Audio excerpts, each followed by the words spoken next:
Henry Garrett stood on the porch of his ranch house with blood running down his arm. The night had swallowed the rider whole. Nothing left now but the fading thunder of hooves and the smell of gunpowder hanging in the summer air. His shoulder burned where the bullet had kissed it, a hot line of fire that pulsed with every heartbeat. A few days. That was all it had taken for his quiet life to shatter into pieces he could not put back together.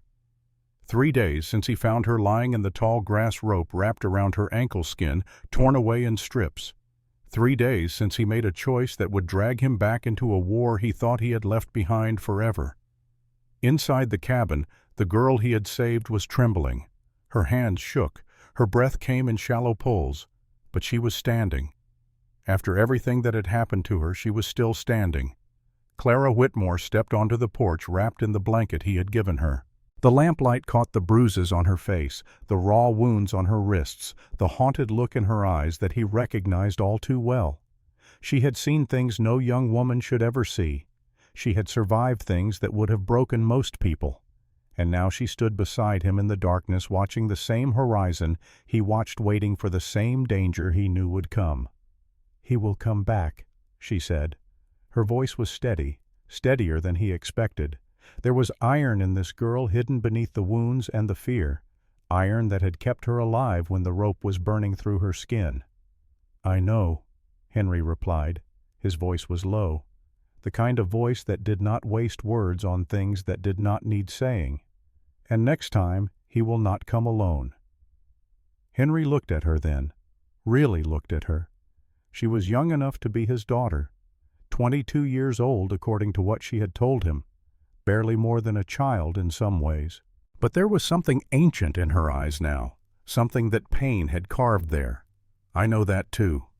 He reached down and picked up something from the dirt, a small metal token glinting in the moonlight. Someone had dropped it during the fight, or left it on purpose. Either way, it told a story. The token bore a cattle brand he recognized, a brand he had seen before a long time ago in a different life, back when he still wore a badge and believed it meant something, back when he still had a family to protect. Henry turned the token over in his fingers, feeling the weight of it. Such a small thing, such a heavy meaning. "This is not just about you anymore," he said quietly. "This is about something much bigger." Clara moved closer to him, her bare feet silent on the wooden boards of the porch. She looked at the token in his hand, then up at his face. "What does it mean?" Henry did not answer right away. Instead, he looked out at the prairie, at the darkness that stretched endlessly in every direction. Somewhere out there, a man named Wade Hollister was riding hard toward Dodge City, toward the man who paid his wages, toward the shadow behind all of this. "It means," Henry finally said, "that everything I walked away from 10 years ago just found me again."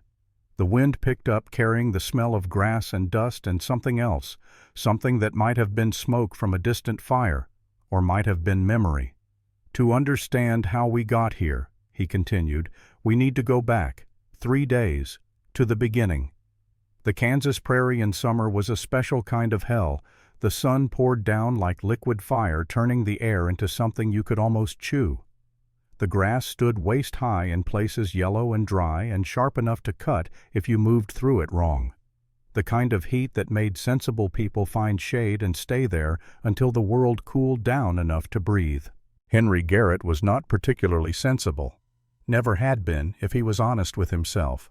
50 years on this earth had taught him many things, but staying out of trouble was not one of them. He rode his horse slowly across the open ground, checking the small herd of cattle that represented everything he owned in the world. Not much by most standards, 100 head, maybe 120. Enough to keep him fed and clothed, and busy enough that he did not think too much about the past.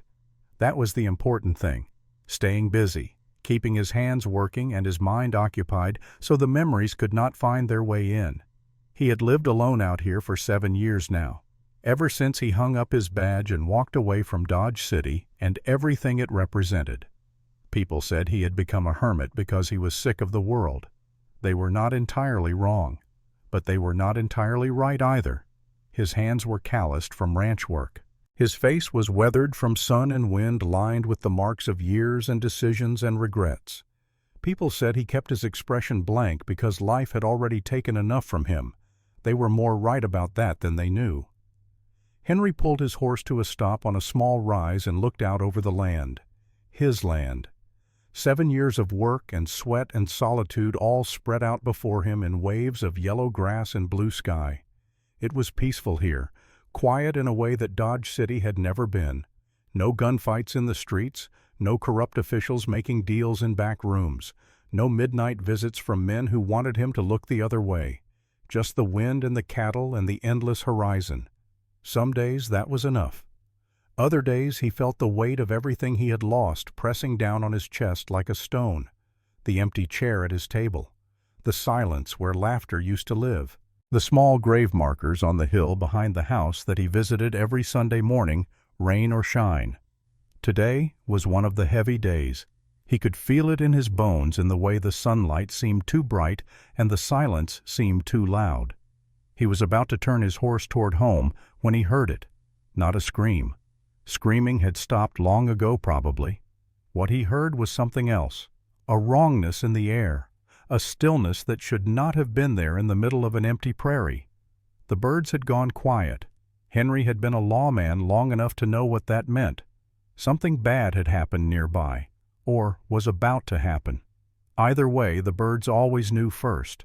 He kicked his horse into motion, riding toward the wrongness, toward the silence that felt like a held breath waiting to be released. She was still alive when Henry found her. Not alive in the way people usually mean it. Not moving, not crying out, not fighting. Just breathing in short, broken pulls while the summer grass cut into her back and the sun baked her blood into the dirt. The rope was the first thing he saw.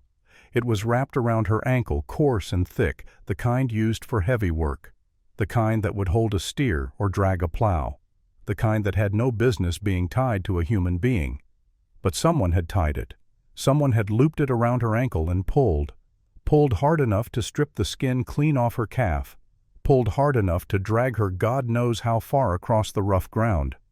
Henry dismounted before his horse had fully stopped hitting the ground hard and moving toward her in 3 quick strides. His eyes took in everything at once the way a lawman's eyes learn to do. The rope burn, the bruises, the way one leg was twisted wrong caught in the loop of hemp, the other leg lying useless and dust-covered. Her dress was torn. Her face was scraped raw on one side.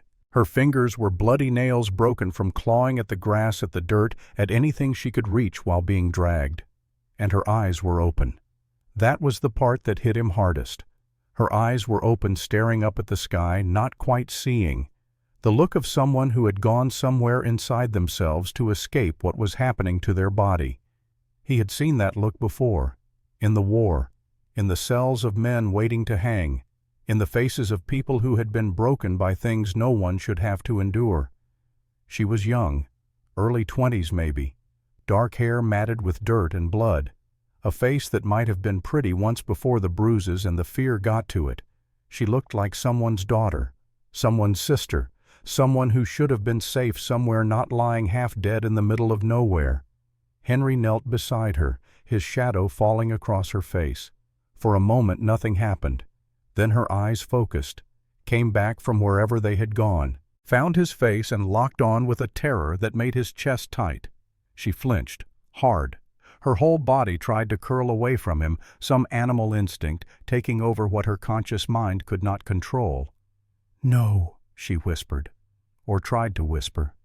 The word came out wrong, broken like air leaking through torn cloth. Henry held up his hands where she could see them. Slow, careful. The way you approach a wounded animal that might bolt or bite. "Easy," he said. His voice was low and steady, the kind of voice he had learned to use in situations like this.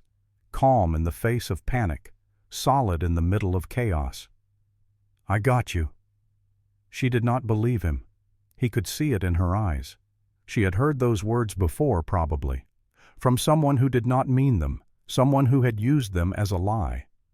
The knife in his hand did not help. He had drawn it without thinking, ready to cut the rope that still bound her ankle. But she saw the blade and her terror doubled. "Please," she gasped. "Please, no." "This is for the rope," he said, gesturing toward the hemp that had nearly killed her. Nothing else. You understand, just the rope." She stared at him. Her chest heaved with each breath, ribs moving in a way that suggested they might be cracked. Her eyes darted between his face and the knife, calculating, weighing, trying to decide if this was rescue or just a different kind of destruction. Then she heard it. Hoofbeats. Faint but clear, carried on the wind.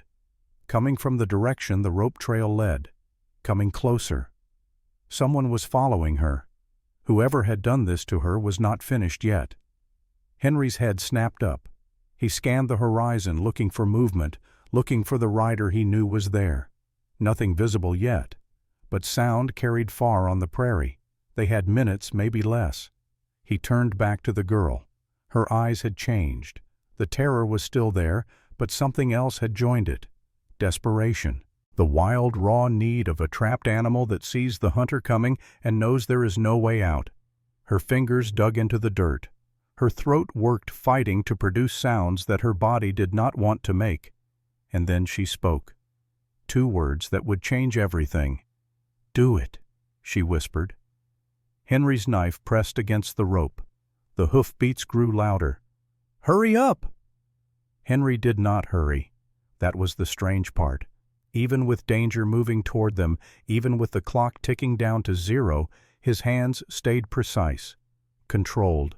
The hands of a man who had learned long ago that panic killed more people than bullets ever did. He braced her ankle with one hand and sliced the rope with the other. One cut clean and quick. Then a second cut, freeing the loop entirely. The hemp fell away, leaving raw skin and a purple groove like a brand burned into her flesh. He kept his grip steady so her leg would not jerk the wrong way and cause more damage. When the last strand fell loose, something in her broke. A sob tore out of her throat, more sound than tears, the release of tension that had been wound tight enough to snap. Henry leaned in close enough that she could smell dust and leather and the faint, sharp bite of whiskey on his breath.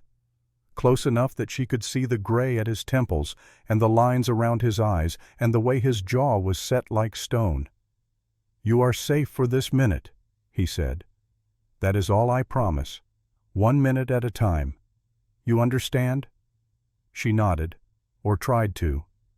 Her head moved slightly, which was the best she could manage. Henry glanced toward the rise behind them. The grass there was moving, disturbed by something heavier than wind.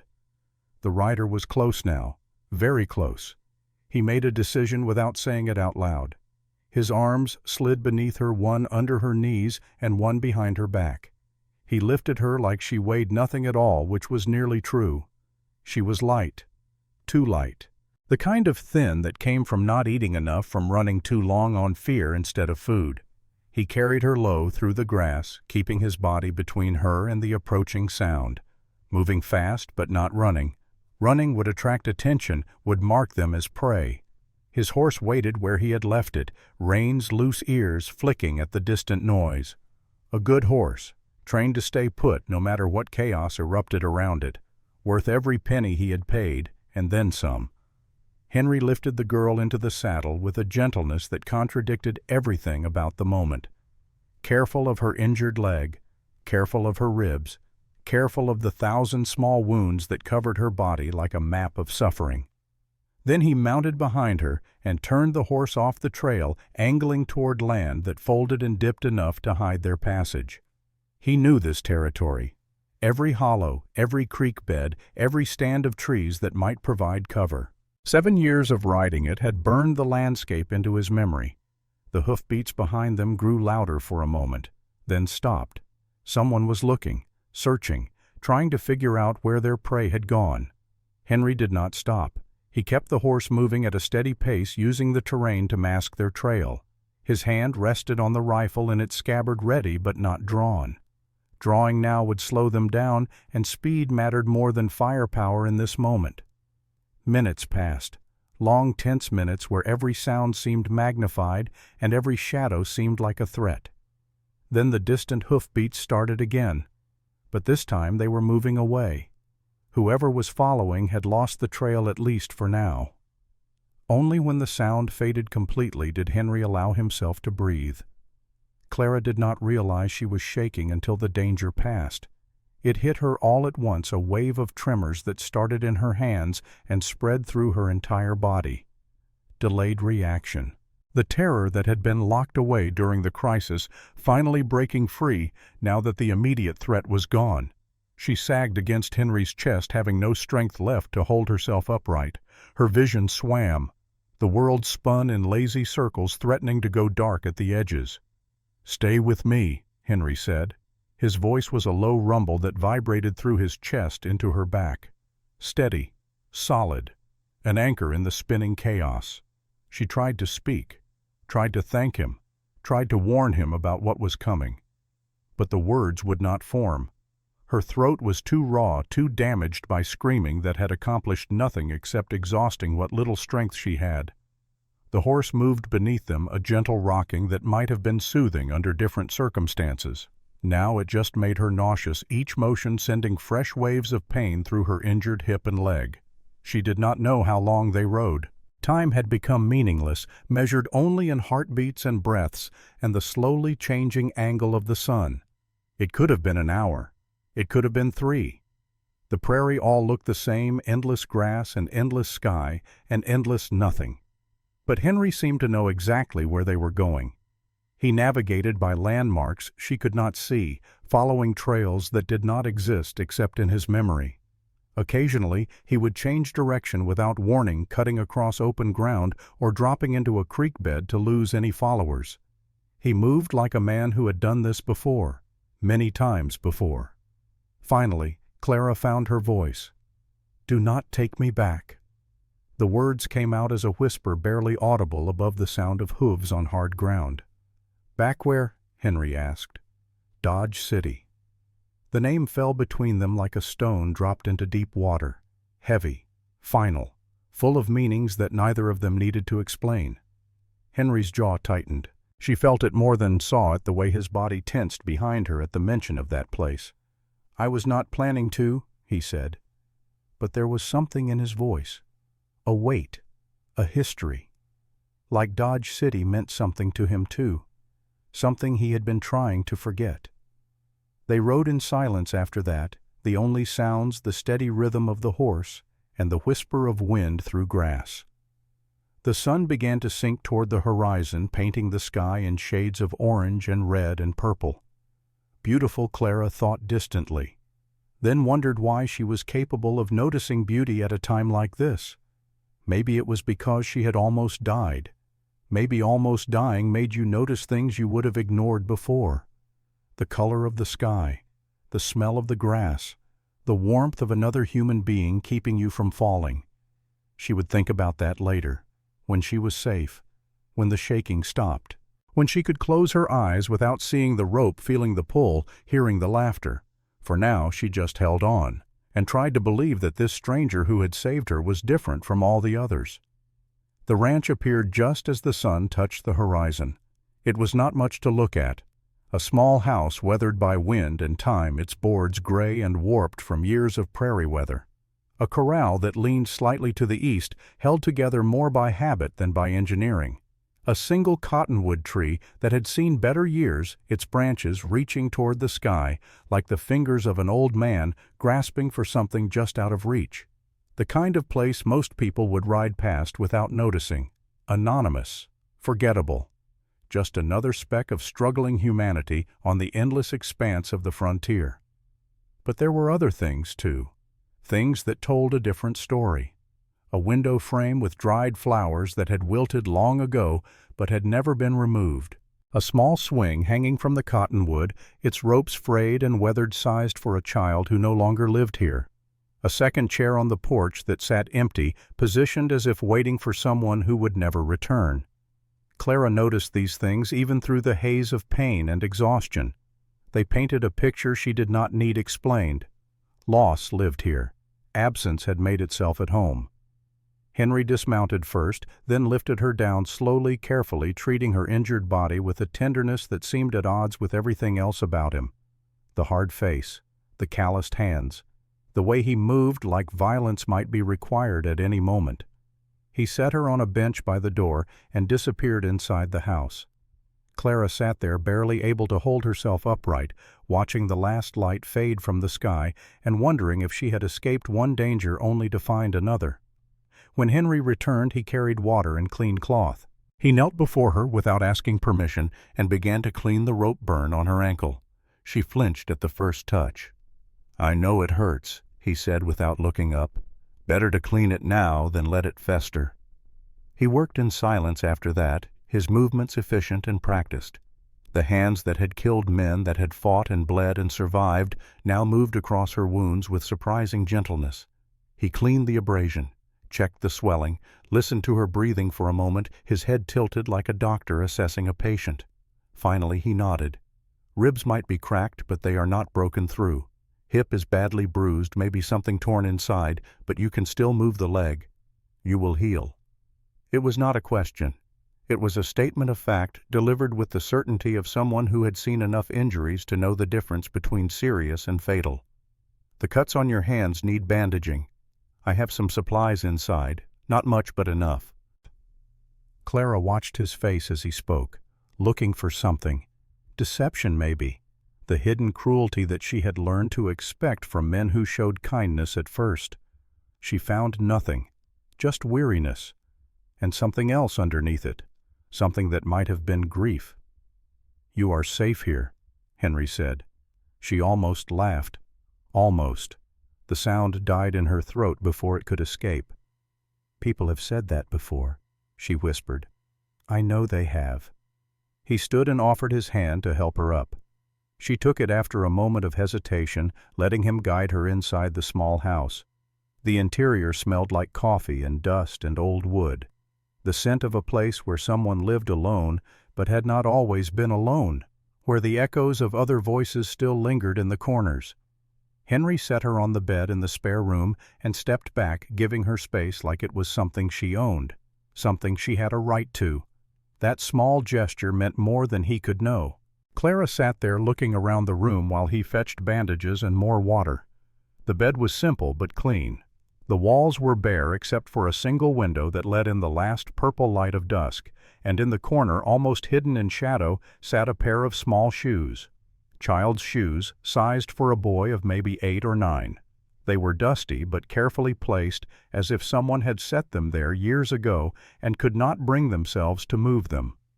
Next to the shoes, a wooden horse carved from pale wood, the kind of toy a father might make for a son during long winter evenings. Clara looked away. Some grief was too heavy to carry, even in observation. Henry returned with bandages and a cup of water. He handed her the cup first, and she drank greedily, not realizing until that moment how thirsty she was. The water was cool and clean, probably from a well. It tasted like salvation.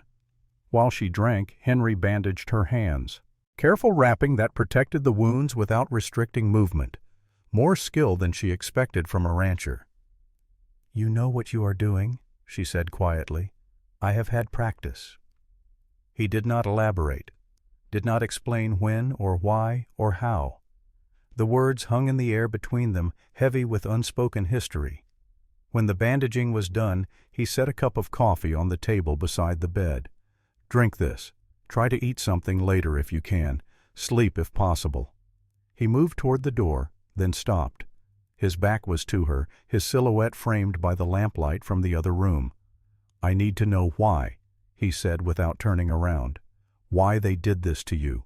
Why I should not take you to the nearest town and let the law sort it out." Clara's throat tightened. She had practiced this in her head 100 times during the ride. The words still came out crooked.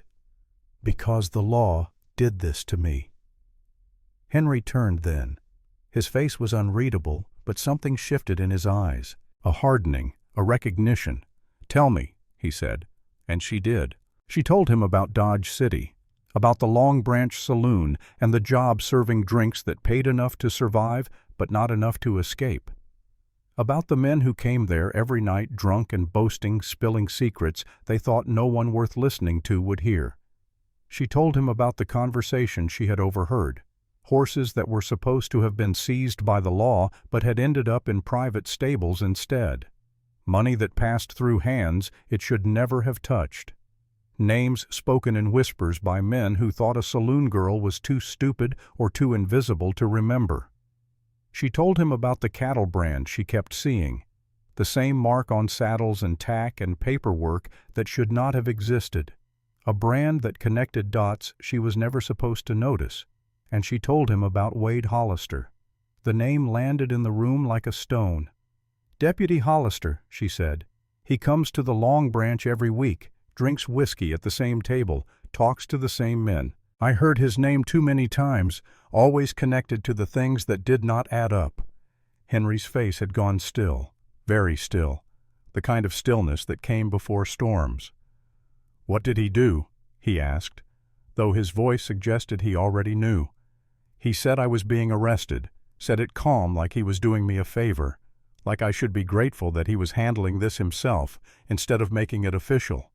Her hands were shaking again. She pressed them flat against the blanket to make them stop. "We were not heading toward the jail. I knew that after the first mile. We were heading out onto the prairie, toward nothing, toward nowhere." She stopped, swallowed, forced herself to continue. "He tied the rope to his saddle and the other end around my ankle. He said it was to keep me from running, but he was smiling when he said it, the kind of smile that meant something else." The room was very quiet. Henry had not moved, had not spoken, just stood there with that stillness that was more threatening than any violence could have been. Then he started riding. Her voice cracked on the last word. She did not try to continue. She did not have to. The wounds on her body told the rest of the story better than words ever could. Finally, Henry spoke. "Why?" "Because of this." Clara reached into the pocket she had sewn into her skirt, a hidden pocket designed to hold small things without being noticed. She pulled out a folded piece of paper and held it toward him. "I took this from his saddlebag when he was not looking, after he tied the rope, but before he started riding. I did not know what it was. I just knew it was connected to why he was smiling." Henry took the paper, unfolded it, read it slowly, his eyes moving across the words. Clara watched his face, trying to read his reaction, looking for shock or confusion or disbelief. She found none of those things. Instead, she saw recognition. The terrible, heavy recognition of someone who had seen this kind of thing before. "This is trouble," he finally said, "the kind that does not stop looking. I know. If Hollister was willing to do what he did, he will not let this go. And if he did not come alone, someone is backing him. Someone with the power to make a deputy think he can drag a woman to death and get away with it." Clara felt cold, despite the warmth of the blanket wrapped around her shoulders. "There is a man," she said. "Cattle, money, big land.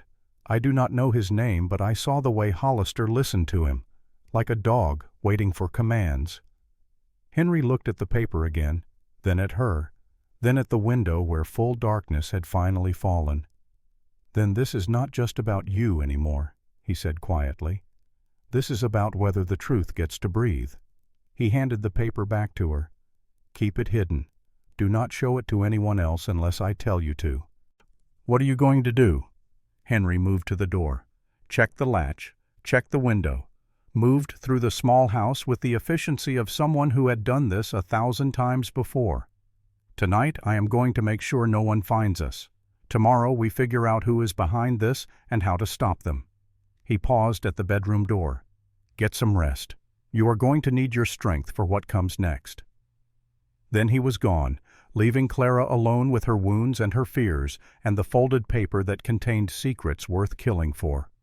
Sleep came in fragments, short stretches where her body shut down before fear could follow. Dreams that twisted through her mind like smoke full of rope and hoofbeats, and a voice that kept calling her name like it owned it. She woke gasping more than once. Each time the darkness of the unfamiliar room pressed in around her, and she had to remind herself where she was. Not on the prairie, not being dragged. Safe for now in the house of a stranger who had cut the rope when he could have ridden past. The third time she woke, she heard voices, low and distant, coming from somewhere outside the bedroom. Henry speaking to someone, or maybe speaking to himself. The words were too muffled to make out, but the tone was clear. careful, measured, the way a man talks when he is planning for trouble. Clara lay still, listening. Her body ached with every breath, but her mind was clear for the first time since the rope had tightened around her ankle. She thought about the paper hidden in her pocket, about the names written there and the numbers that did not add up, about Wade Hollister and his smile and the way he had laughed when she screamed. She thought about Henry, the stranger who had saved her without asking for anything in return, the way he moved like a lawman even though he claimed to be just a rancher. The empty chair on his porch and the small shoes in the corner and all the signs of a life that had been broken long before she arrived. What had happened to him? What had he lost? And why had he chosen to help her when walking away would have been so much easier? Questions without answers, at least not yet. Clara closed her eyes and tried to find sleep again, but it would not come, because somewhere out there on the prairie a man with a badge was discovering that his rope had been cut, that his prey had escaped, that someone had interfered with what he thought was his right. And when Wade Hollister came looking for what he believed belonged to him, he would not come politely. Henry did not sleep at all. He sat at the small kitchen table with a cup of coffee that had gone cold hours ago. The folded paper lay beside his hand, but he was not looking at it. He had already memorized every word, every number, every damning detail. Instead, he was looking at the photograph that hung on the wall opposite his chair. He had turned it face down years ago, could not bear to see it every day. But tonight, for some reason, he had turned it back over. Let the faces look at him again. Margaret smiled out from the photograph. His Maggie. The woman who had made this house a home. The woman who had taught him that strength did not always mean violence, that courage could be quiet, that love was something you built day by day instead of something that just happened. Beside her in the photograph stood a boy, Daniel, 8 years old when the picture was taken, all elbows and wild hair and that gap-toothed grin that had made Henry's heart ache every time he saw it. They had been his whole world once, his reason for everything, the badge he wore, the fights he fought, the line he refused to cross no matter how many men tried to push him over it. And then they were gone. Henry closed his eyes. Let the memory wash over him the way it always did when he let his guard down. 10 years ago, a night like this one, he had been getting close to something big. Too close. Close enough to make powerful people nervous. Close enough that they decided to send a message. He had smelled the smoke from a mile away, had ridden hard knowing in his gut what he would find, but praying he was wrong. Had burst through the door of his burning house calling their names, searching through flame and darkness for the two people he loved most in the world. He found them in the back bedroom, together. Margaret had been trying to shield Daniel with her body protecting him even at the end. It had not mattered. The smoke had taken them both before the fire ever reached their skin. Henry had carried their bodies out himself, had laid them on the grass and knelt beside them while his house burned to ash behind him, had stayed there until dawn holding his wife's hand and stroking his son's hair, refusing to let go even when there was nothing left to hold on to. No one was ever charged, no evidence was ever found. The fire was ruled an accident, a lamp knocked over, nothing more. But Henry knew. He had always known. Edmund Crane. The name echoed through his memory like a curse. The cattle baron who owned half the county. The shadow behind every corrupt deal, every bought official, every law that bent when it should have held firm. Crane had sent the message. Crane had taken his family. And the law that Henry had spent his life serving had done nothing about it. So Henry had taken off his badge, had walked away from Dodge City and everything it represented, had built this ranch in the middle of nowhere and tried to forget. It had almost worked. 7 years of silence and solitude had almost been enough to bury the rage, the grief, the burning need for justice that would never come. And now a girl with a folded paper and rope, burns on her ankles, had dragged it all back up again. Henry opened his eyes and looked at the photograph one more time. Margaret's smile, Daniel's eyes, the life that could never be recovered. "I tried to be done," he whispered to them. "I tried to walk away. But some fights find you no matter how far you run." The paper on the table bore Crane's brand, the same brand that had been on the token dropped during tonight's confrontation, the same brand that connected Wade Hollister to the shadow behind all of this. Edmund Crane was still out there, still ruining lives, still using the law as a weapon against anyone who got in his way. And now Henry had a choice to make: hand the girl over and go back to his quiet exile, or stand in the way and reopen a war he had walked away from years ago. He thought about Margaret, about what she would say if she were here, about the values she had lived by and the courage she had shown at the end. He thought about Daniel, about the son who would never grow up, about the kind of world he would have wanted his father to build. He thought about Clara, about the terror in her eyes and the iron in her spine, about the way she had said, "Do it, hurry up," while the hoofbeats closed in, trusting a stranger to save her when everyone else had failed. Henry picked up the cold coffee and drank it anyway. Then he stood and walked to the window, looking out at the darkness that wrapped around his ranch like a shroud. Somewhere out there, Wade Hollister was riding toward Dodge City, toward Edmund Crane, toward the reckoning that had been coming for 10 years. "All right," Henry said quietly, to himself, to the memory of his family, to whatever God might be listening. One more time. Dawn came slowly, painting the prairie in shades of gray and gold. Henry had not slept, but he did not feel tired. There was too much adrenaline in his blood, too many plans forming in his mind, the clarity of purpose that he had not felt in years. He was in the kitchen making breakfast when Clara limped out of the bedroom. She moved carefully, favoring her injured hip, one hand braced against the wall for support. But she was moving. That was what mattered. "You should be resting," Henry said without looking up from the stove. "I have rested enough. My whole life it feels like I have been resting, waiting, hiding." She lowered herself into a chair at the table, wincing as her body settled into the seat. "I am done hiding." Henry looked at her then, really looked at her. She was young, wounded, scared, though she was trying hard not to show it.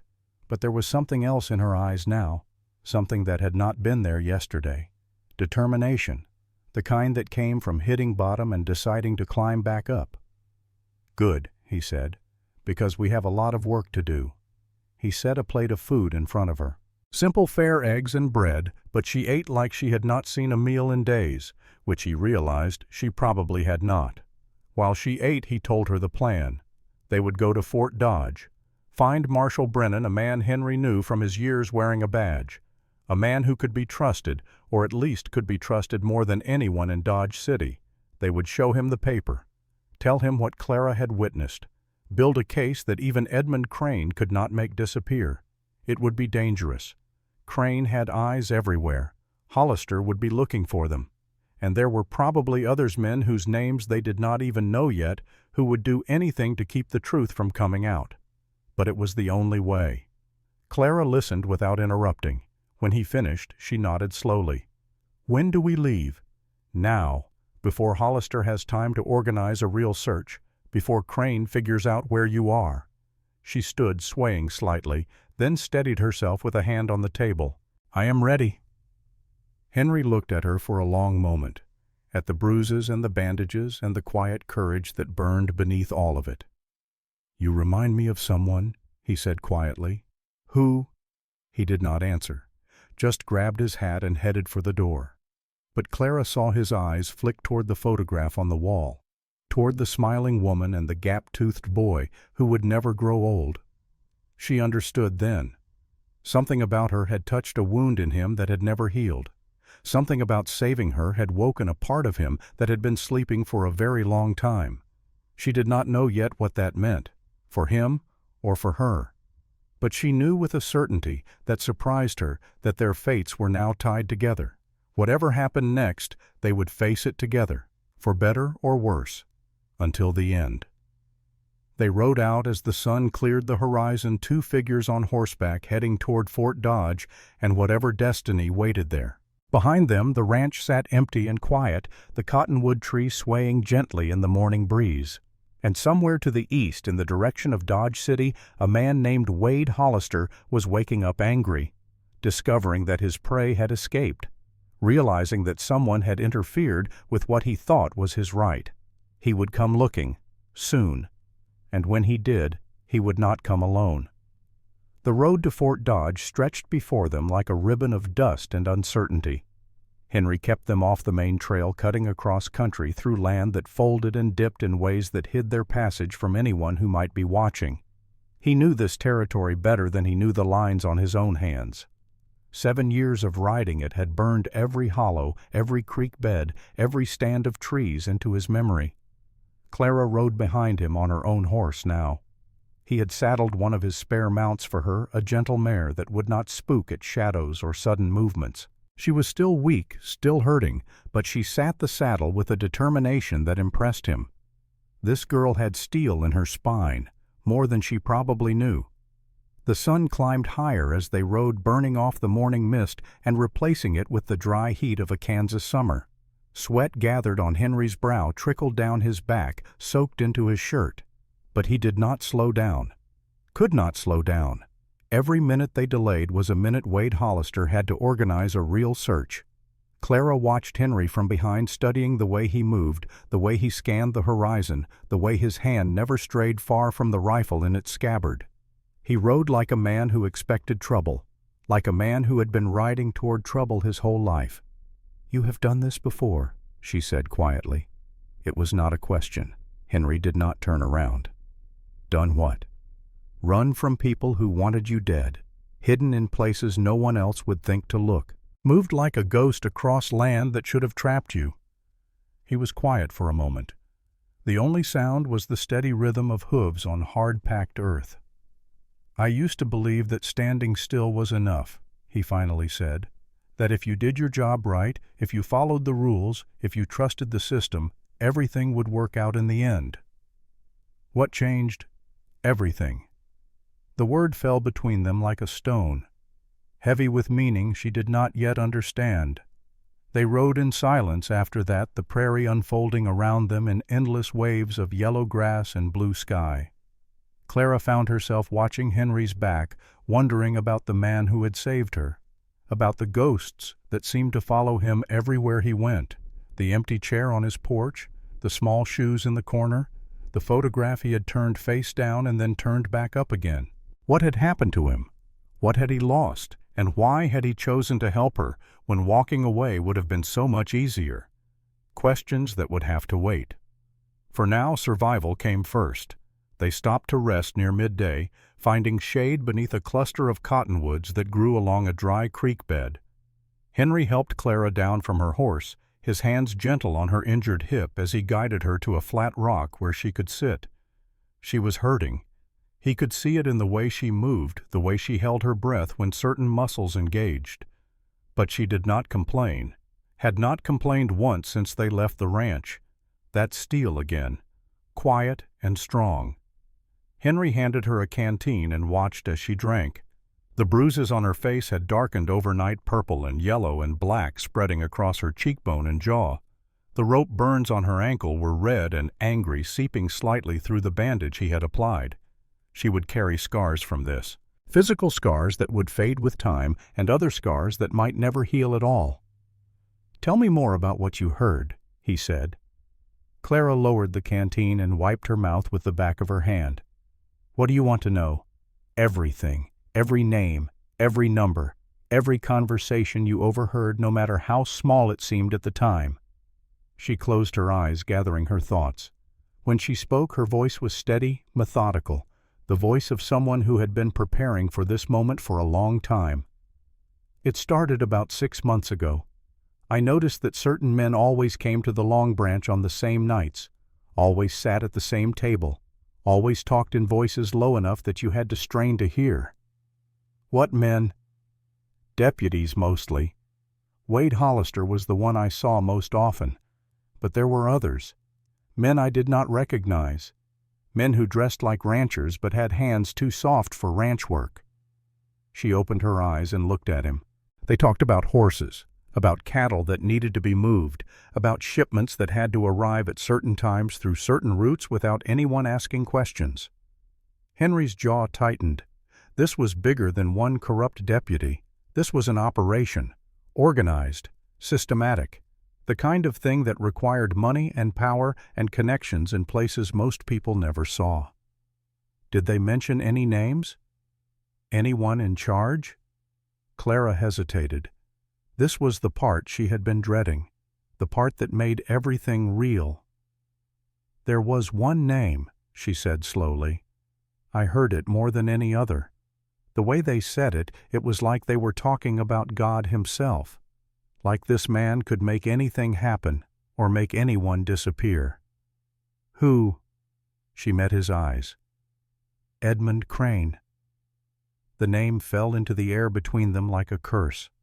Henry's face went still, completely, utterly still. The kind of stillness that comes before violence or breakdown or both. Clara saw recognition in his eyes. And something else. Something that looked like pain that had been buried for a very long time and was now clawing its way back to the surface. You know him, she said. It was not a question. I know him. Who is he? Henry was quiet for a long moment.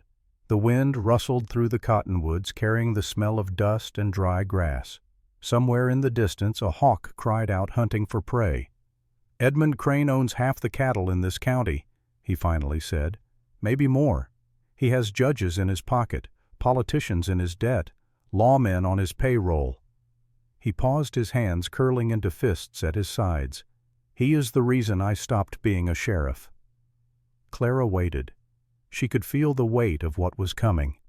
The truth that Henry had been carrying alone for years, pressing down on him like a stone. 10 years ago, I was investigating a cattle operation that did not add up. Money was moving through channels it should not have touched. Horses were disappearing from seizures and ending up in private stables. And every trail I followed led back to one name. Crane. Crane. Henry stood and walked to the edge of the shade, looking out at the prairie that stretched endlessly in every direction. I was getting close. Too close. Close enough that he decided to send a message. His voice changed then, grew rougher, like the words were being torn out of him against his will. I had a wife, Margaret, and a son, Daniel. He was 8 years old. Clara felt her chest tighten. She knew what was coming, could feel it in the air like an approaching storm. There was a fire, Henry continued. Our house, in the middle of the night. By the time I got there, it was already too late. The smoke had taken them before the flames ever reached their skin. He turned to look at her, and Clara saw something in his eyes that made her want to weep. Not anger, though there was anger there too, but grief. The bottomless, unfillable grief of a man who had lost everything and been forced to keep living anyway.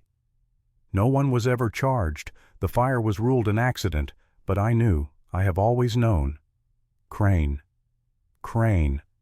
The name hung between them like a death sentence, which Clara realized it might very well be. I took off my badge after that, Henry said. Walked away from Dodge City and everything it represented. Built my ranch and tried to forget. He looked at her with eyes that held no hope, but also no surrender. It almost worked. 7 years of silence was almost enough to bury it all. And then you showed up with your paper and your rope burns and dragged everything back up again. Clara did not know what to say. What could you say to a man who had lost his wife and child to the same monster who had tried to kill you? I am sorry, she finally managed. I did not know. If I had known, I would never have. You would never have what come to me for help, trusted me to protect you. He shook his head.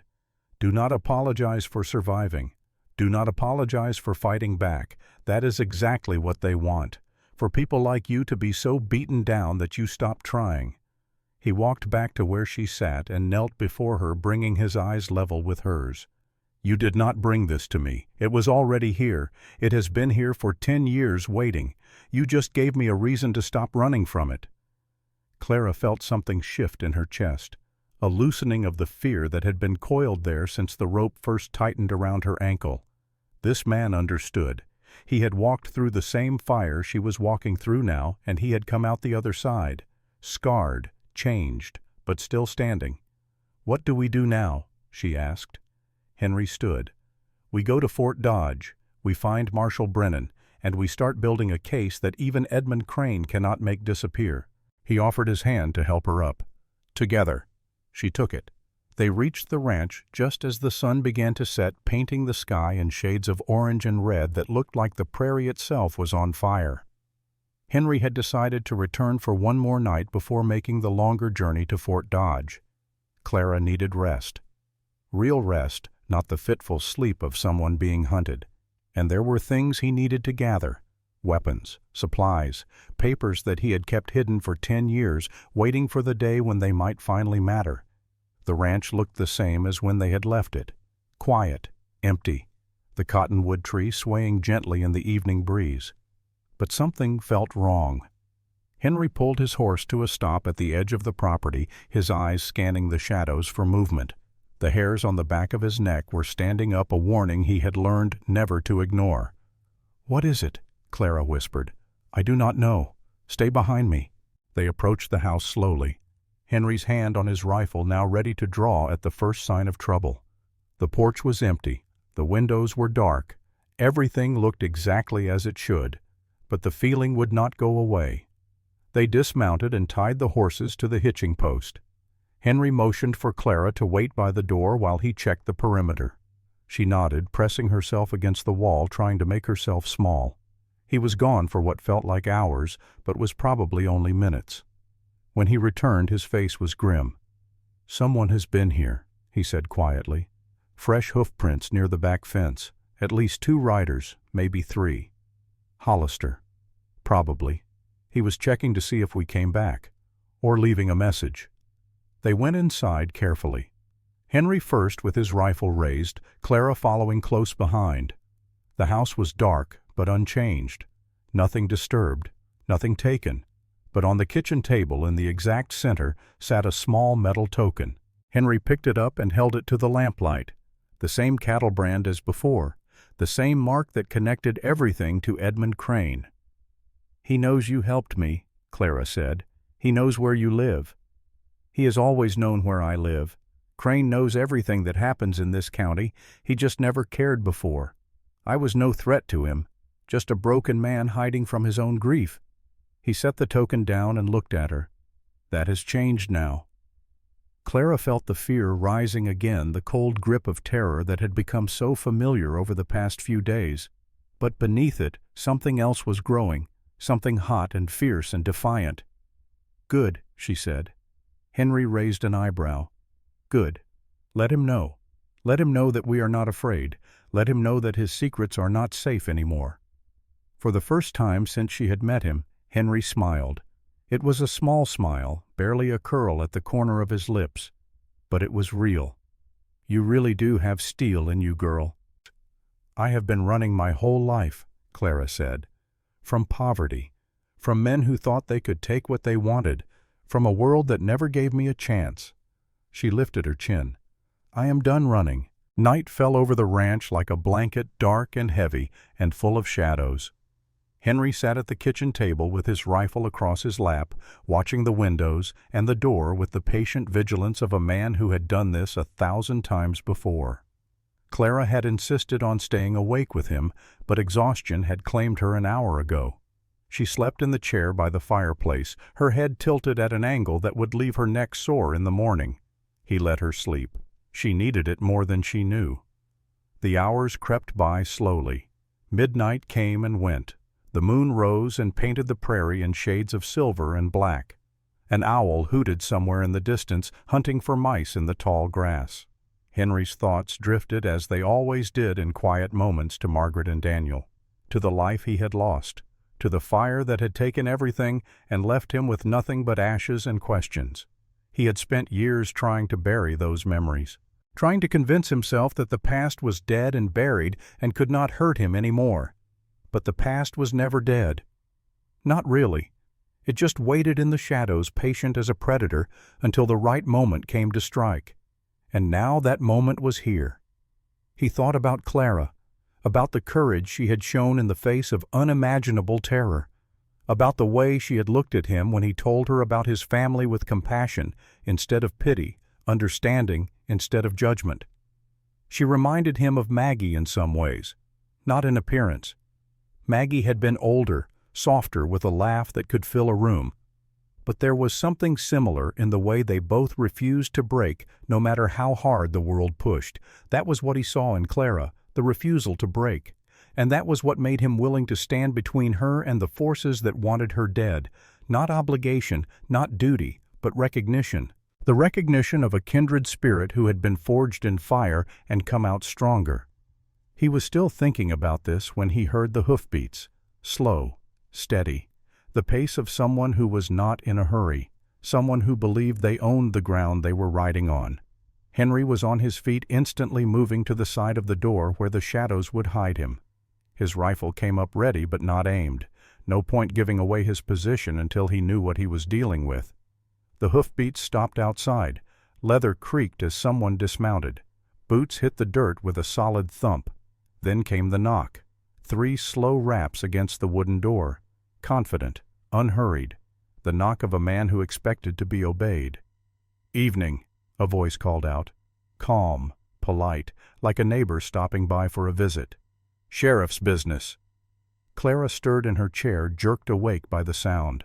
Her eyes went wide with fear before she clamped down on it, forcing her face into something like calm. Henry motioned for her to stay quiet. Stay still. Stay invisible.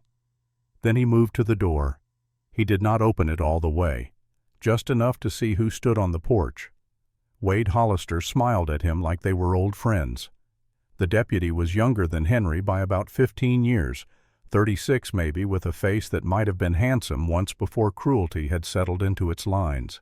His hat sat perfectly straight. His badge caught the moonlight. His eyes were as cold as a winter grave. "Garrett," Hollister said, "did not expect to find you out here." "I did not expect company, especially this late." Hollister held up a folded piece of paper. "I am looking for a young woman, ran off from town. Name is Clara Whitmore. Thought you might have seen her." Henry took the paper and looked at it. The seal was pressed too quickly, slightly smeared at one edge. The signature leaned the wrong way, rushed and careless. Sloppy work for a man who usually took his time. "This is not right," Henry said. Hollister's smile tightened. "You sure about that? Interfering with an arrest is a serious matter." "So is forging a warrant." For a moment, neither man spoke. The air between them crackled with tension, thick and dangerous. Then Hollister stepped forward. Henry stepped sideways. The deputy tried to force his way in then, not sudden, not wild, just a casual shift of weight like he had already decided how this was going to go. Henry blocked him, shoulder to chest. Both men hit the porch rail hard enough to rattle the boards beneath their feet. The lantern on its hook tipped and fell. Darkness swallowed them. The fight was ugly and close. There was no room for finesse in the cramped space of the porch. No room for the kind of careful, calculated violence that Henry preferred. Just grunts and curses and the crack of fists against flesh. Hollister swung first, catching Henry along the jaw with a punch that sent stars exploding across his vision. But Henry had taken harder hits in his time. He absorbed the blow and drove back with his weight, shoving the deputy into the porch post hard enough to splinter wood. Inside the house, Clara had pressed herself against the wall beside the door. Her heart pounded. Her hands shook. Every instinct screamed at her to run, to hide, to make herself small and pray the danger would pass. But she did not run. She stood there in the darkness, listening to the sounds of combat, and forced herself to stay still, to trust that Henry knew what he was doing, to believe that she was not alone anymore. Outside, Hollister reached for his gun. Henry saw the movement and kicked hard, catching the deputy's wrist and sending the revolver spinning across the porch and into the dirt below. Hollister cursed and lunged again. Henry grabbed his coat and shoved him off the porch entirely. Both men hit the ground hard, rolling in the dust. The deputy came up fast, faster than Henry expected. Blood dripped from his lip, now black in the moonlight. His eyes had lost their smiling cruelty. Now they were just cruel. "This does not have to go bad," Hollister said. Henry stood his ground. It already did. For a split second it looked like the deputy might rush him again. His weight shifted forward, his hands curled into fists. Then his eyes caught something in the dirt near the fence. Boot prints, a second set fresher than his own. Someone else had been here recently. Someone who had walked the perimeter of the property, checking windows, testing doors. Hollister's smile returned, slow and cold and knowing. "You think this place is quiet," he said. "You think being out here makes you invisible." He backed away slowly, keeping his eyes on Henry. "This is not over. Not by a long shot." Then he was gone, mounting his horse, riding off into the darkness. But he rode with one hand pressed against his ribs where Henry's last shove had driven him into the porch post harder than he wanted to admit. Henry stood in the yard until the sound of hoofbeats faded completely. Only then did he allow himself to breathe. Clara appeared on the porch wrapped in the blanket he had given her. She was shaking, but she was standing. "He knows," she said. "Yes. And he did not try to take me tonight." "No." She frowned, confusion cutting through her fear. "Then why come at all?" Henry looked down at the ground where something glinted faintly in the moonlight. He bent and picked it up. The token, the same cattle brand, dropped during the fight or left on purpose. Either way, it told a story. "He came to see if I would fold," Henry said, "to test how serious I was about protecting you." He turned the token over in his fingers.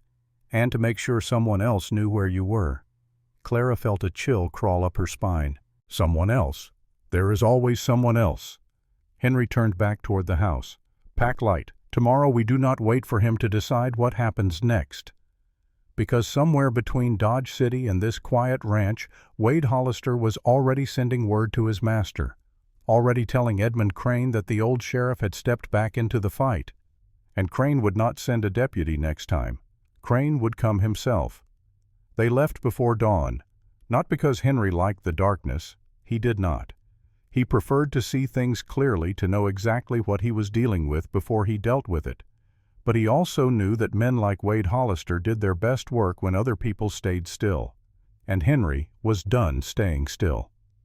Clara sat wrapped in a coat that was too big for her, borrowed from Henry's closet. Her injured leg stretched carefully across the saddle, the pain dulled now to a steady ache that pulsed with every hoofbeat. They did not take the main road. Henry cut them along a low trail that followed the folds of the land toward Fort Dodge, the kind of route you only learned after years of watching where people did not look. He rode with his head up and his eyes moving, the way he had when he still wore a badge. Old habits have a way of waking up when you need them most. The sun rose slowly behind them, painting the eastern sky in shades of pink and gold. Another beautiful day on the Kansas prairie. Another day of running toward danger instead of away from it. Clara watched Henry from behind, noting the way he never hurried but never drifted either. He moved like a man who had already measured the cost of every step and chosen to pay it anyway. That was what impressed her most about him. Not his strength, though he was strong. Not his skill, though he was skilled. But his willingness to choose, to decide what mattered and then follow through no matter what the price. She had met men before who talked about honor and duty and justice. Most of them were full of wind, but Henry was different. Henry lived it, had lived it for so long that it had become part of who he was. "Can I ask you something?" she said. Henry did not turn around. "You can ask." "Why did you stop after your family died? Why did you walk away instead of fighting back?" He was quiet for a long moment, long enough that Clara thought he might not answer at all. "Because I was broken," he finally said. "Because losing them broke something inside me that I did not know how to fix. And because I thought if I walked away, if I stopped being a threat, Crane would leave me alone to grieve in peace." "Did he?" "He did not have to do anything. The damage was already done. I was a dead man walking around in a living body. No threat to anyone." He paused. "But that changed the moment I cut that rope off your ankle. The moment I chose to stand between you and Hollister. I knew then that the war was not over. It had just been waiting." Clara absorbed this in silence, thinking about the choice he had made, the choice to fight instead of hide, to live instead of merely survive. "What changed?" she asked. "What made you choose to fight again?" Henry finally turned to look at her over his shoulder. His eyes held something she had not seen before. Not hope exactly, but something close to it. "You did." Fort Dodge appeared on the horizon just before noon. It was a solid place. Brick buildings and wooden barrack soldiers moving about their business, the American flag snapping in the breeze above the main gate. The kind of place that made you feel like civilization still existed even out here on the edge of nowhere. Henry led them straight to the marshal's office, a squat building at the edge of the military compound. He dismounted and helped Clara down, his hands gentle on her injured hip. "Let me do the talking," he said quietly. "Brennan is a good man, but he is careful. He will want proof before he moves against someone as powerful as Crane." Clara nodded. She understood caution, had learned it the hard way over the past few days. They went inside together. Marshal James Brennan was not an impressive man to look at. 53 years old, with a solid build that had gone slightly soft around the middle and eyes that missed very little despite their ordinary appearance. No polished boots, no fancy words, no silver star that gleamed like a promise of justice. Just a man, doing a job, trying to hold back the darkness one case at a time. He listened while Henry talked. He listened while Clara talked. He asked questions that were sharper than his appearance suggested. Dates, names, where exactly she had been standing when she heard certain things, what the ink had smelled like on the documents she had seen, details that told him whether she was telling the truth or spinning a story. He read the paper she had taken from Hollister's saddlebag, read it once, then again, then held it close to the light like he was looking for hidden messages in the ink. Only after all of that did he speak. "Wade Hollister has been circling trouble for a while," Brennan said finally. "Never close enough to grab, always just outside the line where I could touch him. I have heard his name in the wrong places, just never had a witness brave enough to stand still long enough to point." He looked at Clara with something like respect. "You are either very brave or very foolish, Miss Whitmore." "Maybe both," she said. Brennan almost smiled. "So you believe me?" Clara asked. "I believe patterns," Brennan said, "and yours fits, but there is more here than one corrupt deputy." He set the paper down and folded his hands on the desk. "This does not end with Hollister, not if he is working for who I think he is." "Edmund Crane," Henry said. Brennan nodded slowly. "Big cattle money, big land, the kind of man who pays other men to get their hands dirty so his stay clean. If Hollister is the rope, Crane is the one holding it." He leaned back in his chair.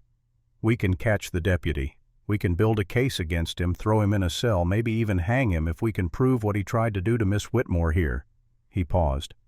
"But if Crane thinks his interests are threatened, he will not wait for warrants. He will not play by rules. He will come at you with everything he has, and he has a lot."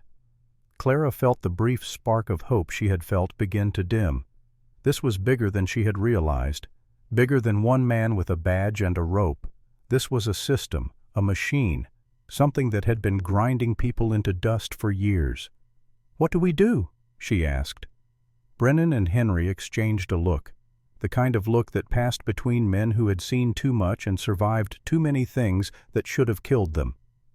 "We build the case anyway," Henry said. "Piece by piece, witness by witness, until we have enough to bring the whole thing down." "That will take time," Brennan said, "and time is not something you have a lot of. Hollister knows where you are, which means Crane will know soon if he does not already. Then we move fast." Clara watched the two men talk strategy and tactics and contingencies flying between them like bullets. She understood enough to follow along, but most of it was beyond her experience. What she did understand was this: they were going to fight, not just for her, but for everyone Crane had ever hurt, for the truth that had been buried for so long, and she was going to fight with them. They left Fort Dodge in the early afternoon, armed with promises of support from Marshal Brennan and a plan that felt fragile but possible. The first step was simple: return to Henry's ranch, gather evidence, prepare for the confrontation that was surely coming. The second step was harder: find other witnesses, people who had seen what Crane and Hollister were doing but had been too afraid to speak, people who might be willing to talk now that someone was finally willing to listen. The third step was the hardest of all: stay alive long enough to make any of it matter. They rode in silence for the first hour, each lost in their own thoughts. The prairie stretched around them, beautiful and indifferent, uncaring of the human dramas playing out beneath its endless sky. Henry was thinking about the fight to come, about the resources Crane could bring to bear, about the ways this could go wrong. Clara was thinking about the paper hidden in her pocket, about the secrets it contained and the power it represented, about the risk she had taken and the price she might still pay.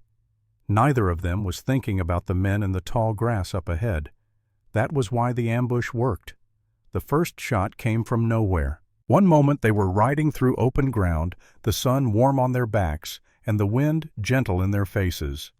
The next moment, the air split apart with a crack like thunder and dirt exploded beside Henry's horse.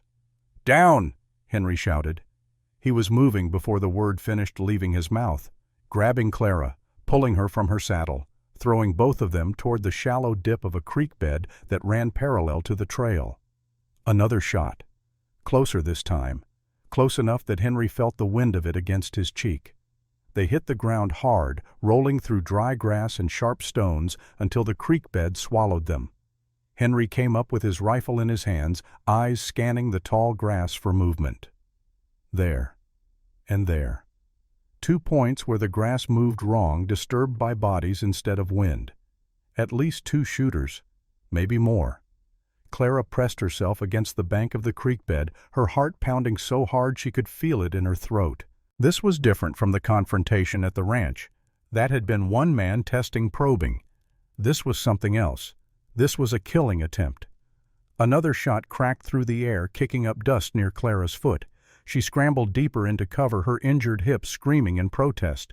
Henry fired back. Once, twice, not aiming to kill, just driving the shooters down, buying time to think. "They are trying to pin us here," he said through gritted teeth. "Keep us trapped until they can close in." "What do we do?" "Move. Fast. Use the creek bed for cover." He grabbed her hand and pulled her along the dry channel, keeping low, using the curve of the land the way it was designed to be used. Clara had to crawl the last few feet on her own, her palms scraping on rock and dirt, her breath held tight enough that her chest ached. Another shot. This one closer, much closer. One of the men was rushing them. Henry rose to meet him, catching the attacker with the butt of his rifle and dropping him hard into the dirt.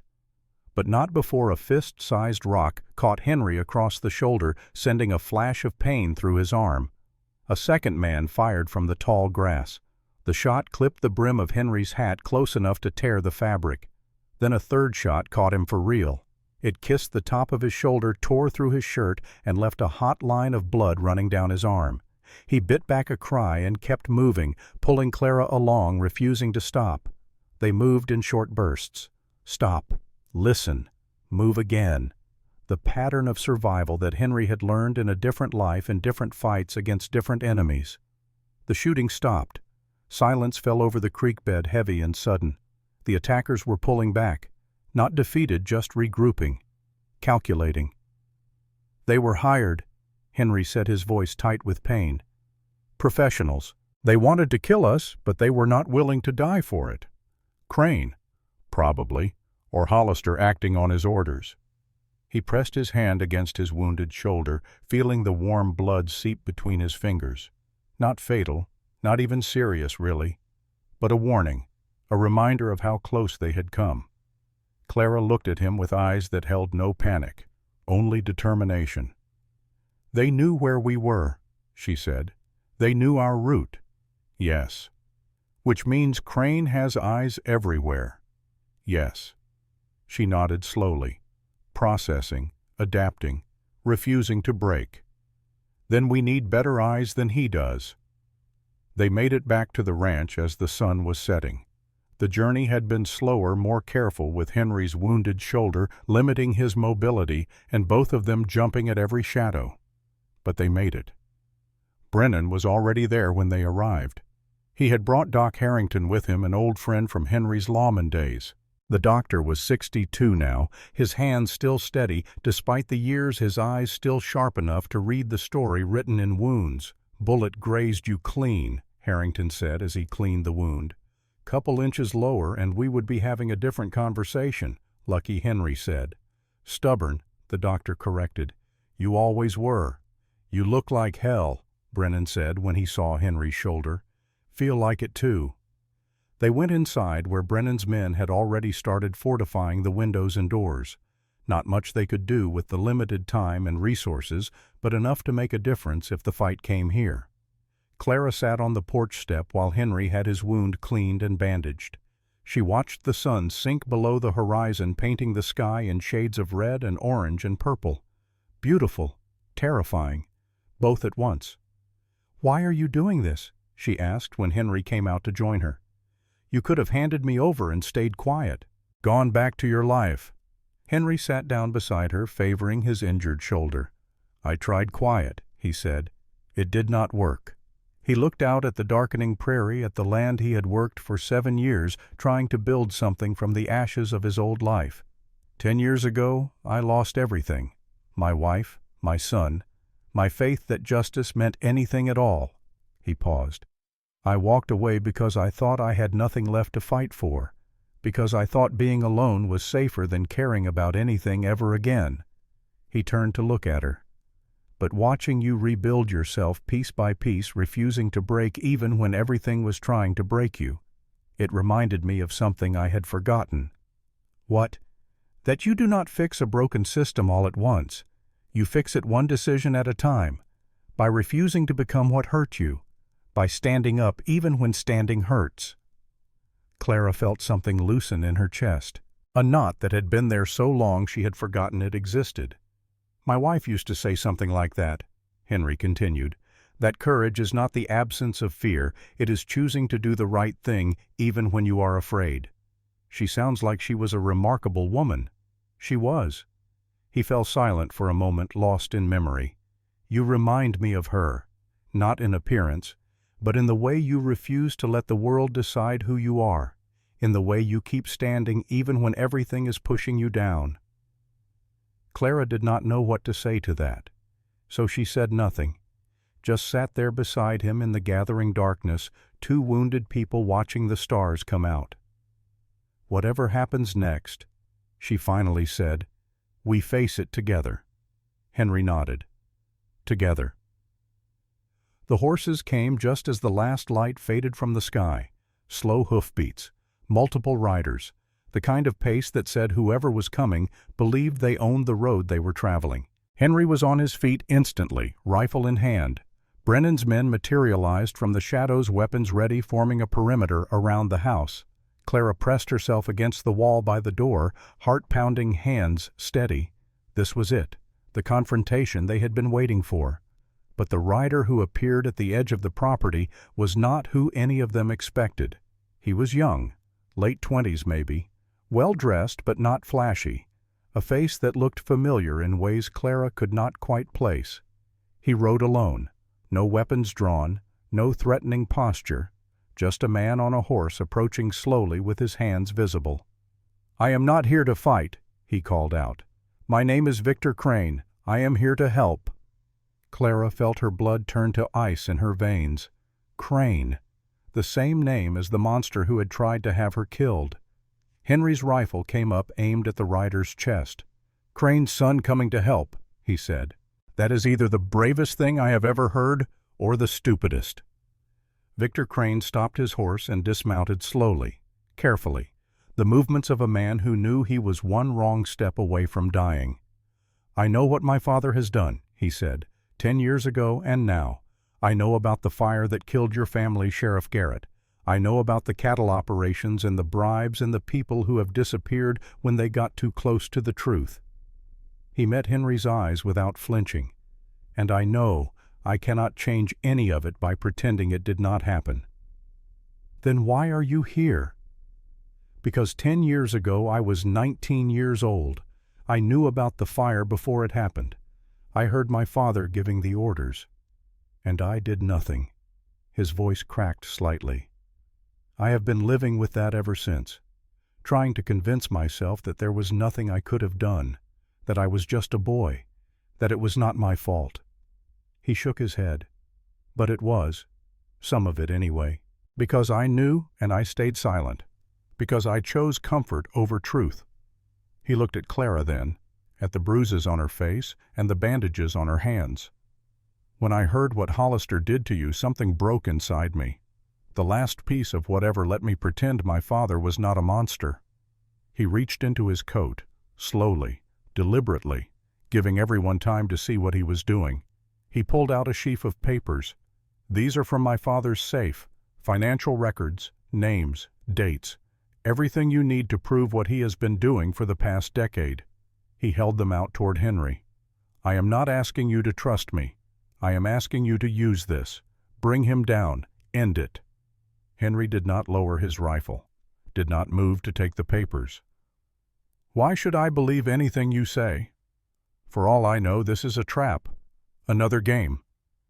Because if I wanted you dead, I would not have come alone. I would not have given you warning. I would have let my father handle it the way he handles everything." Victor's eyes were steady, clear, the eyes of a man who had made peace with his choices. "I do not want to be my father. I have spent my whole life trying not to become him. This is my chance to prove to myself, if no one else, that I am something different." Silence stretched between them, long and heavy and full of possibility. Finally Clara spoke. "Take the papers." Henry looked at her. He could be lying. He could be. But if there is even a chance he is telling the truth, we need what he has. She stepped forward past Henry, past the rifle, until she stood in front of Victor Crane. "I am choosing to believe you," she said. "Do not make me regret it." Victor nodded slowly. "I will not." He handed her the papers. She took them, feeling the weight of secrets in her hands, the weight of justice delayed but not denied.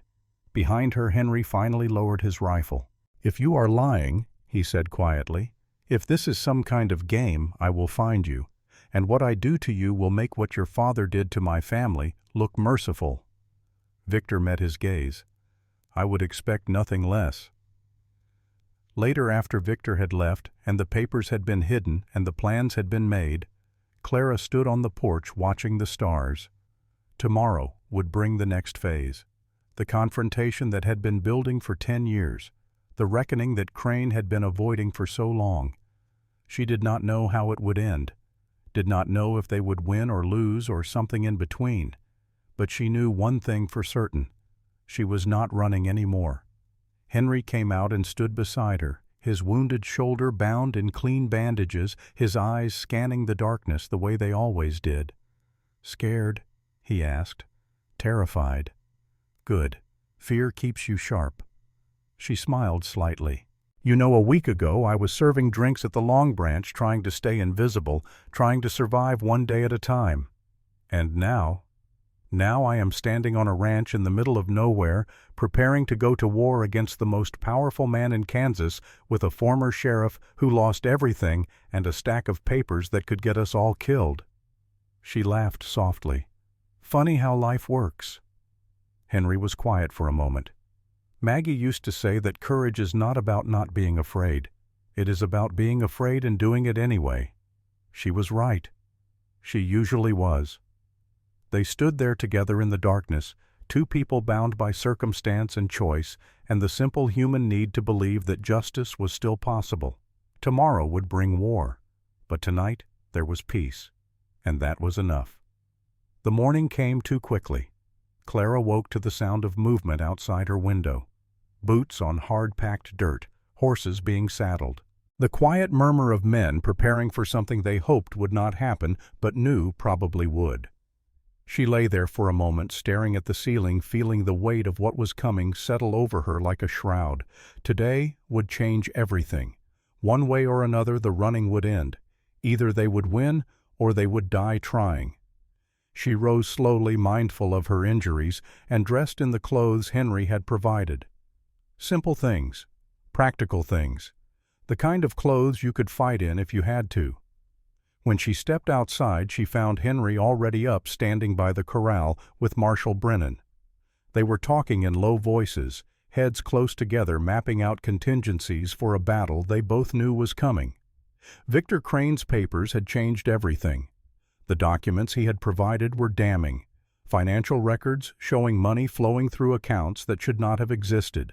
Names of officials on Crane's payroll. dates and amounts that connected directly to crimes that had been ruled accidents or unsolved for years, including the fire that had killed Margaret and Daniel Garrett. Henry had read those pages 3 times. Each time his face had grown harder, colder, the face of a man who finally had proof of what he had always known and who was deciding what to do with that knowledge.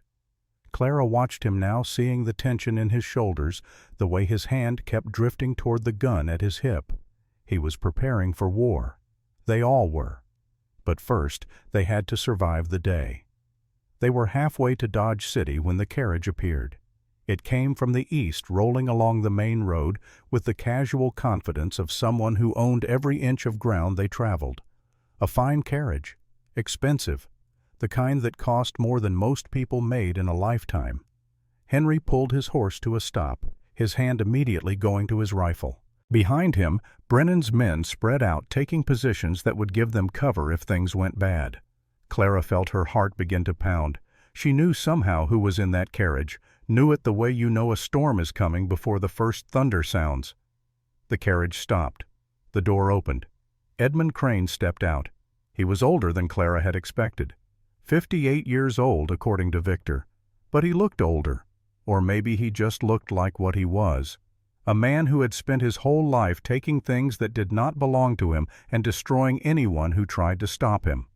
His hair was silver gray, combed back from a face that might have been handsome once before cruelty had carved its lines there. His clothes were expensive but understated, the costume of a man who wanted to appear reasonable, civilized, the kind of man you could do business with. His eyes told a different story. They were cold, flat, the eyes of something that had stopped being fully human a long time ago. "Sheriff Garrett," Crane said. His voice was smooth, polished, like a snake sliding through tall grass. "It has been a long time." Henry did not dismount, did not lower his rifle. "Not long enough." Crane smiled. The expression did not reach his eyes. "I heard you had come out of retirement, found yourself a cause to champion, a damsel in distress, as it were." He turned his gaze to Clara, and she felt something cold crawl up her spine, like being looked at by something that saw you only as a problem to be solved. "Miss Whitmore, you have caused quite a bit of trouble for a serving girl." Clara did not look away, did not flinch. She had come too far, survived too much to let this man see her afraid. "Good," she said. Crane's smile flickered, just for a moment. Then it returned wider than before. "I admire spirit. Truly I do. It is such a rare quality these days." He reached into his coat, slowly, making sure everyone could see what he was doing. He pulled out a thick envelope. "I have come to make an offer. A generous one, I think. $5,000. Enough to start a new life anywhere you choose. California, New York, anywhere but here." He held the envelope out toward Clara. "All you have to do is forget what you think you saw. Walk away. Let this unpleasant business fade into memory." Clara stared at the envelope. $5,000, more money than she had seen in her entire life. Enough to disappear, to be safe, to never have to worry about men with ropes and badges again. For one brief moment she was tempted. Then she thought about the documents in her saddlebag, about the names and dates and amounts that proved what this man had done, about the fire that had killed a woman named Margaret and a boy named Daniel, about all the other people Crane had destroyed over the years, people whose names she would never know, but whose suffering was real. "No," she said. Crane's smile did not waver. "I urge you to reconsider. The world is a dangerous place for young women alone. Accidents happen. People disappear. It would be a shame if something unfortunate were to befall you." "Is that a threat?" "Merely an observation." Henry's horse shifted beneath him. His voice cut through the air like a blade. 10 years ago you burned my house. My wife was inside. My son was inside." Crane turned to face him. The smile was gone now, replaced by something colder, something that did not bother pretending to be human. "That is a very serious accusation, Sheriff. I hope you have evidence to support it." "I do now." Something flickered in Crane's eyes. Surprise, maybe, or the first stirrings of fear. Whatever evidence you think you have, I assure you, it will not hold up in court. I have lawyers, I have judges, I have friends in places you cannot even imagine. You had a son, too, Henry said quietly. He came to see us last night. This time the flicker was unmistakable. Crane's face went pale, just for a second. Then the mask slid back into place. Victor is young, idealistic. He does not understand how the world works. He understands enough. He gave us everything, Crane. Every document, every record, every piece of paper that connects you to 30 years of theft and murder and corruption. Henry's rifle rose slightly, the barrel pointing directly at Crane's chest. This ends today, one way or another. Crane stood very still. The carriage behind him seemed suddenly fragile. The men who had accompanied him seemed suddenly far away. You should consider your position carefully, Sheriff. You are one man. I have resources you cannot comprehend. Even if you somehow manage to put me on trial, I will destroy you. I will destroy everyone you care about. I will burn your world to ashes and salt the earth so nothing ever grows there again. Henry's expression did not change. You already did that 10 years ago. There is nothing left for you to take. He glanced at Clara. Except her. And you will have to go through me to get to her. For a long moment, no one moved. The prairie wind blew dust across the road. Somewhere in the distance, a hawk cried out, hunting for prey. Then Crane stepped back toward his carriage. This is not over, he said. Not by a long shot. No, Henry agreed. It is not, but it will be. Soon. The carriage door closed. The horses began to move. Edmund Crane disappeared back the way he had come, leaving nothing but dust and the promise of violence behind him. Clara let out a breath she had not realized she was holding. He is going to come for us, she said. Tonight, with everything he has. Henry nodded slowly. I know. He turned his horse back toward the ranch. Then we had better be ready. They returned to the ranch and began preparing for war. Brennan positioned his men around the property, using the natural terrain to create overlapping fields of fire. Henry checked and rechecked his weapons. Clara helped where she could, carrying ammunition, filling water containers, doing the small tasks that needed doing before a battle. The sun moved slowly across the sky, marking the hours until darkness fell, until the reckoning came. Victor Crane arrived in the late afternoon. He came alone as he had the night before, riding up to the ranch with his hands visible and his movements slow. My father knows I gave you the documents, he said when he dismounted. He had men watching the ranch last night. They saw me leave. What did he do? Clara asked. Nothing, yet. But I saw his face when I returned home. He looked at me like I was already dead. Victor's voice was steady, but Clara could see the fear beneath it, the knowledge of what he had done and what it would cost him. I cannot go back there. If I go back, I will disappear, the same way everyone disappears when they become inconvenient for my father. Henry studied him for a long moment. You knew this would happen. When you brought us those papers, you knew you were giving up everything. Yes. Why? Victor was quiet for a moment. When he spoke, his voice was rough with emotion. Because 10 years ago I was a coward. I heard my father give the order that killed your family, and I did nothing. I told myself I was just a boy, that there was nothing I could have done, that it was not my fault. He met Henry's eyes. But it was, some of it, because I knew and I stayed silent, because I chose safety over truth. He looked at Clara. When I heard what Hollister did to you, something broke inside me. The last wall that let me pretend my father was something other than a monster. I realized that if I kept silent again, if I let another innocent person suffer for my comfort, I would become exactly what I had always been afraid of becoming. And what is that? Him. The word hung in the air between them, heavy with meaning, heavy with consequence. Henry extended his hand. Then fight with us, tonight, whatever happens. Victor took the hand and shook it firmly. Whatever happens. Night fell like a closing fist. The stars emerged one by one, cold and distant, indifferent to the violence that was about to unfold beneath them. The prairie wind picked up, carrying the smell of dust and dry grass, and something else. Something that might have been smoke from a distant fire. Or might have been memory. Henry stood on the porch of his ranch house watching the darkness. Waiting. Clara was inside helping Brennan's men with final preparations.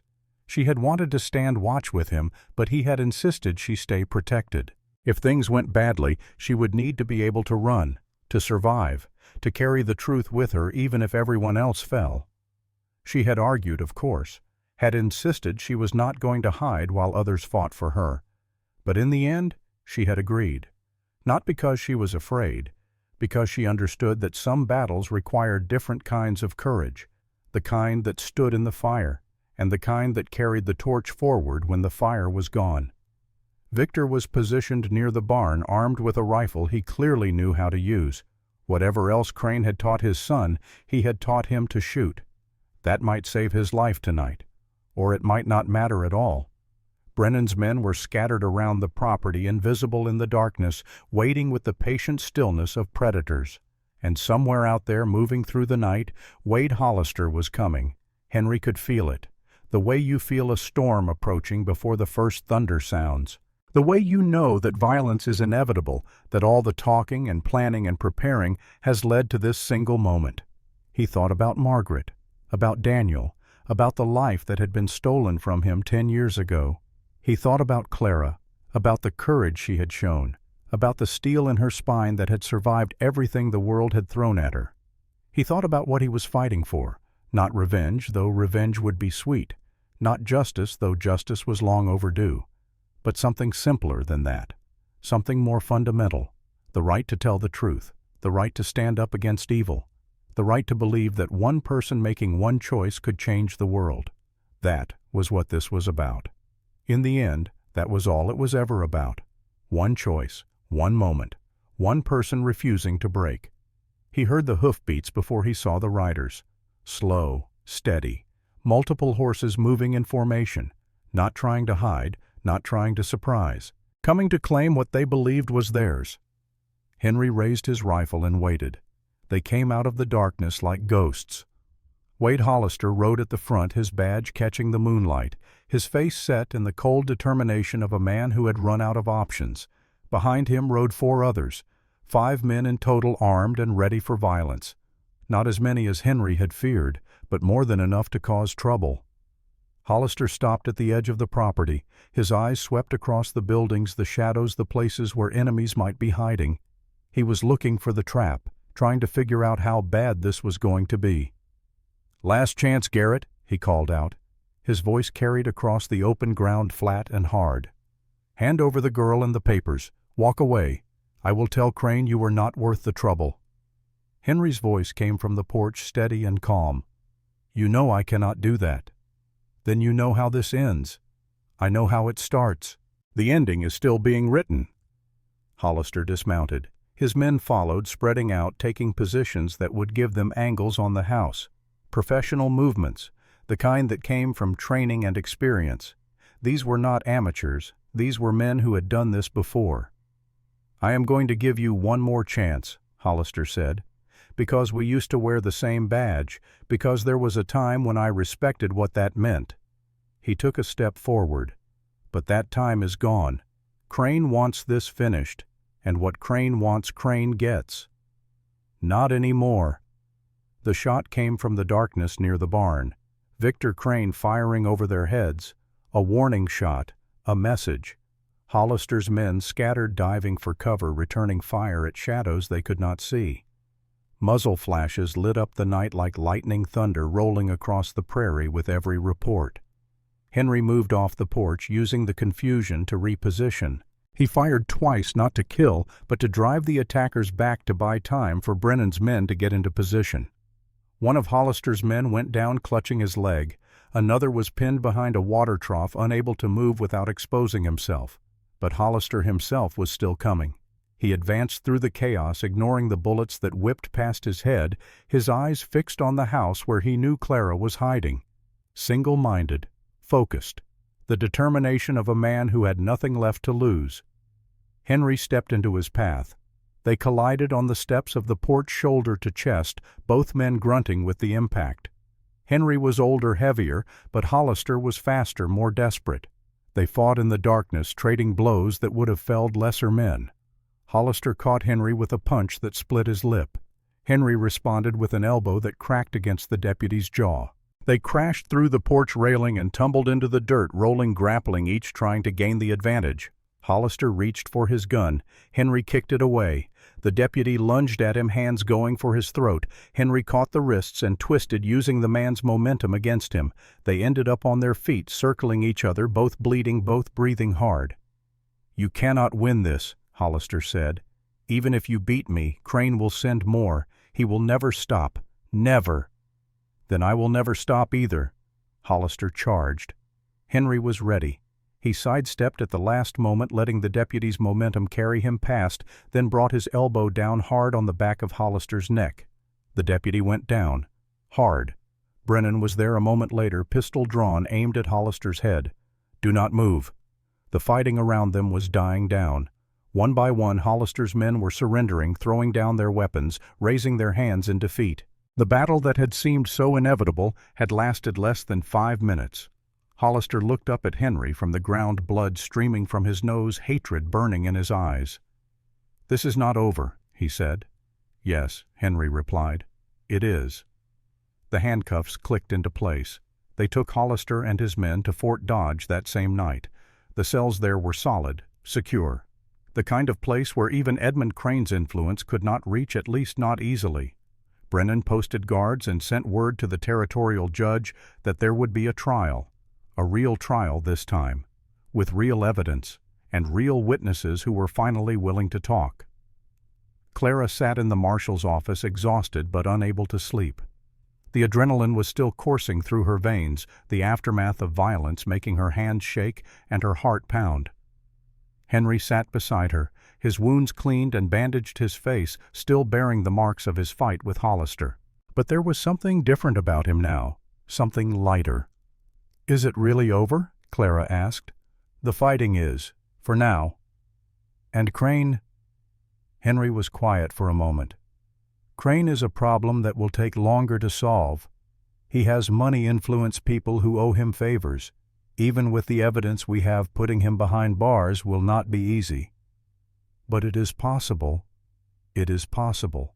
For the first time in 10 years, it is actually possible." Clara leaned back in her chair, staring at the ceiling. "What happens now?" "Now we go to trial. You tell your story. The evidence speaks for itself. And we let the law do what the law is supposed to do." "You sound like you almost believe that." Henry smiled. A small smile, barely a curl at the corner of his lips. But real. "Maybe I am starting to again." The trial began 3 weeks later. It was held in Dodge City, in the same courthouse where so many corrupt deals had been made, so many injustices had been overlooked.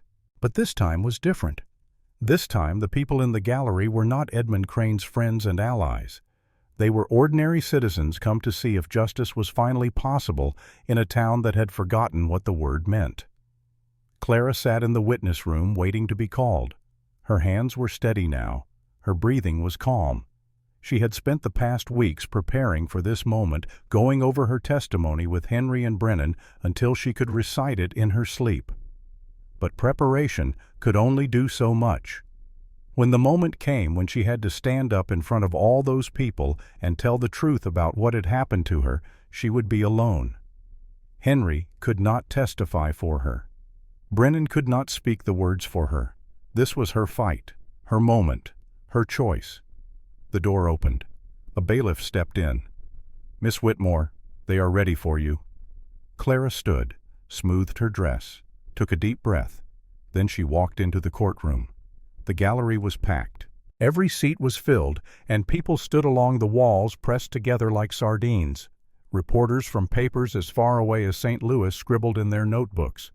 The territorial judge sat behind his bench, gray-haired and stern-faced, the weight of his responsibility visible in the lines around his eyes. And in the defendant's chair, surrounded by lawyers, sat Wade Hollister. He looked different now, smaller somehow. The confidence that had radiated from him like heat from a fire had dimmed, replaced by something that might have been fear, or might have been resignation. Clara walked to the witness stand, feeling every eye in the room following her progress. The bruises on her face had faded to yellow, but the scars on her ankle were still visible, still raw. Silent testimony to what had been done to her. She sat down, raised her right hand, swore to tell the truth, the whole truth, and nothing but the truth. Then the prosecutor began to ask his questions. "Miss Whitmore, please tell the court what happened on the evening of June 15th. Clara took a breath. "I was working near the Long Branch Saloon in Dodge City, serving drinks, listening. It was what I did every night." "And what happened that was different about this particular evening?" "I was approached by Deputy Wade Hollister. He told me I was being arrested. He said it calmly, like he was doing me a favor." "Did he show you a warrant?" "He showed me a piece of paper. I did not get a good look at it at the time. Later I learned it was forged." "What happened next?" Clara's voice was steady, clear, the voice of someone who had practiced this 100 times and was now finally able to speak the truth. "He took me outside, put me on his horse. We started riding away from town, but we were not going toward the jail. We were going out onto the prairie, toward nothing." "Did you ask him where you were going?" "Yes." He did not answer. He just smiled. The courtroom was silent. Every person in the gallery leaned forward, hanging on her words. When we were far enough from town that no one could hear me scream, he stopped the horse. He tied a rope around my ankle. He said it was to keep me from running. But the way he said it, the way he smiled when he said it, I knew he was lying. What happened then? He tied the other end of the rope to his saddle, and then he started riding. A gasp rippled through the gallery. Someone in the back made a sound that might have been a sob. He dragged me across the prairie. I do not know how far. I lost track of everything except the pain. The rope burned through my skin. The grass cut into my back. I screamed until I could not scream any more. She paused, swallowed, forced herself to continue. I only survived because his horse spooked at something and stopped, and because a man named Henry Garrett found me and cut the rope before Hollister could finish what he started. The defense attorney rose for cross-examination. He was a slick-looking man, well-dressed, with the smooth manner of someone who had talked his way out of countless situations. One of Crane's lawyers, Clara suspected, sent to do the dirty work of discrediting her. "Miss Whitmore," he began, his voice dripping with false sympathy, "you have been through a terrible ordeal. No one disputes that. But I must ask, are you certain about what you saw? What you heard? Trauma can do strange things to memory." "I am certain." "You say my client smiled at you, that he seemed to be enjoying what he was doing. But is it not possible that you misinterpreted his expression? That fear and pain caused you to see things that were not there?" "No." "No. You are absolutely certain beyond any doubt that you correctly interpreted the facial expressions of a man while you were being dragged across the ground?" Clara met his eyes, held them. "I know what I saw. I know what I heard. I know what I felt when that rope burned through my skin while the man who did it laughed." She leaned forward slightly. "And I have documents that prove everything I am saying. Financial records showing money flowing through Deputy Hollister's accounts, papers connecting him to crimes going back years, evidence that he was working for Edmund Crane, doing Crane's dirty work, destroying anyone who got too close to the truth." The lawyer's face tightened. "These alleged documents are genuine, verified by experts, submitted into evidence. They show exactly what kind of man your client is and who he works for." Silence fell over the courtroom. The lawyer stood there, mouth slightly open, clearly not prepared for this. He had expected a traumatized girl who would crumble under pressure. Instead, he had found steel. "No further questions," he finally said, and sat down. The jury deliberated for less than an hour. When they returned, the foreman stood with a piece of paper in his hands. His face was solemn. His voice was clear. "In the matter of Wade Hollister on the charges of attempted murder, abuse of power, and conspiracy, we, the jury, find the defendant." The courtroom held its breath. Guilty. The gallery erupted. Cheers and tears and the release of tension that had been building for weeks. For years. For as long as anyone could remember. Clara sat very still in her seat, feeling the word wash over her like water. Guilty. Such a small word. Such a heavy meaning. It was done. Not all of it. Not yet. Crane was still out there, still powerful, still dangerous. But this was a start. A crack in the wall that had seemed impenetrable for so long. And cracks had a way of spreading. Hollister was led away in chains, his face blank, his eyes fixed on something no one else could see. As he passed Clara's row, he stopped for just a moment. "Crane will still come for you," he said quietly. "This changes nothing." Clara met his gaze without flinching. "Today it does. Tomorrow we will see." The guards pulled him forward, and he disappeared through a door that led to a cell, to a sentence, to the justice that had been delayed for so long. Clara felt a hand on her shoulder. Henry stood behind her, his face showing something she had not seen there before. Hope. "You did it," he said. "We did it." "No." He shook his head. "That was all you, standing up there, telling the truth, refusing to break." He squeezed her shoulder gently. Maggie would have been proud. Clara felt tears prick at her eyes. Not sadness, something else. Something that felt like healing. "What happens now?" she asked. "Now," Henry said, "we go home."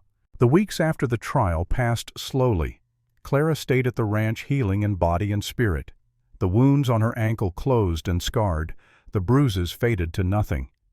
The nightmares came less frequently, then hardly at all. She helped with the work around the property. Small things at first, mending fences, feeding animals, learning the rhythm of ranch life. Henry watched her transform. Day by day, the hunted look in her eyes was replaced by something steadier, stronger, the look of someone who had walked through fire and emerged on the other side. One evening, about a month after the trial, Clara found Henry sitting on the porch watching the sun set over the prairie. She sat down beside him without speaking, and they watched the sky together as it turned from blue to gold to red. "Can I ask you something?" she finally said. "You can ask. Do you ever think about leaving, starting over somewhere else, somewhere without all these memories?" Henry was quiet for a long moment. "I used to think about it all the time. After Maggie and Daniel died, I wanted to run as far as I could, put as much distance between me and this place as possible." "What stopped you?" "I realized that the memories were not in the land. They were in me, and no matter how far I ran, they would come with me." He turned to look at her. "So I stopped running, built this ranch, tried to make peace with what happened. It was not easy. Some days it still is not easy, but at least I was not hiding anymore." Clara nodded slowly, understanding. "I spent my whole life hiding," she said, "from poverty, from men who wanted to hurt me, from a world that never seemed to have a place for someone like me." She looked out at the prairie, at the endless expanse of grass and sky. "But I am done hiding now. For the first time in my life, I feel like I can stop running, like I can stand still and breathe and be okay." Henry smiled. A real smile this time, not the small half-curl she had seen before. "Good." They sat together in comfortable silence as the last light faded from the sky and the stars began to emerge one by one, bright and eternal. The letter arrived 2 weeks later. Clara found it on the kitchen table when she came in from her morning chores. Simple envelope, plain paper, no return address. She opened it with trembling fingers. The handwriting was elegant, formal. The words were brief. "My father has left the territory. His businesses are in chaos. Many of his allies have abandoned him. The walls are closing in. It is only a matter of time now. Be careful. He has not forgotten. He never forgets. Victor." Clara read the letter twice, then handed it to Henry. He scanned it quickly, his face unreadable. "Crane is running," he said. "Running is not the same as beaten." "No, but it is a start." He folded the letter and tucked it into his pocket. Victor is right, though. Crane will not forget. He will wait. He will plan. And when he thinks we have let our guard down, he will try again. What do? We stay vigilant. We keep building the case against him. And we live our lives knowing that the fight is not over, but refusing to let fear stop us from living anyway. He looked at her with eyes that held something new, something that had not been there a month ago. Can you do that? Can you live with the knowledge that danger might come without letting it control you? Clara thought about the question, really thought about it. A month ago she would have said no. A month ago she was still the girl who served drinks at the Long Branch, trying to be invisible, trying to survive one day at a time. But she was not that girl anymore. "Yes," she said, "I can." The proposal came on a quiet evening almost 3 months after the trial. They were sitting on the porch as they often did, watching the sun set over the prairie. The summer had given way to autumn, and the air had a crispness to it that felt like change, like possibility. Henry cleared his throat. "I have been thinking," he said. Clara waited. About the future. About what comes next. About whether it makes sense to keep living alone out here when there is someone I would rather live with. She turned to look at him. His face was serious, but there was vulnerability there too, the kind that comes from opening yourself up to the possibility of rejection. "What are you saying?" "I am saying that I am 50 years old, that I have already lost one family and swore I would never risk that kind of pain again, that I have been hiding from life for so long I forgot what it felt like to actually live it." He reached over and took her hand. "But then you showed up, broken and bleeding and refusing to break, and you reminded me of things I had forgotten. That courage is not the absence of fear, it is the choice to act despite it. That healing is possible even from the worst wounds, that it is never too late to start over." His eyes met hers. "I am not a young man. I cannot offer you wealth or adventure or any of the things a woman your age might want. But I can offer you this place, this life, and my promise that I will stand beside you, protect you, care for you for whatever time we have left." Clara felt tears streaming down her face.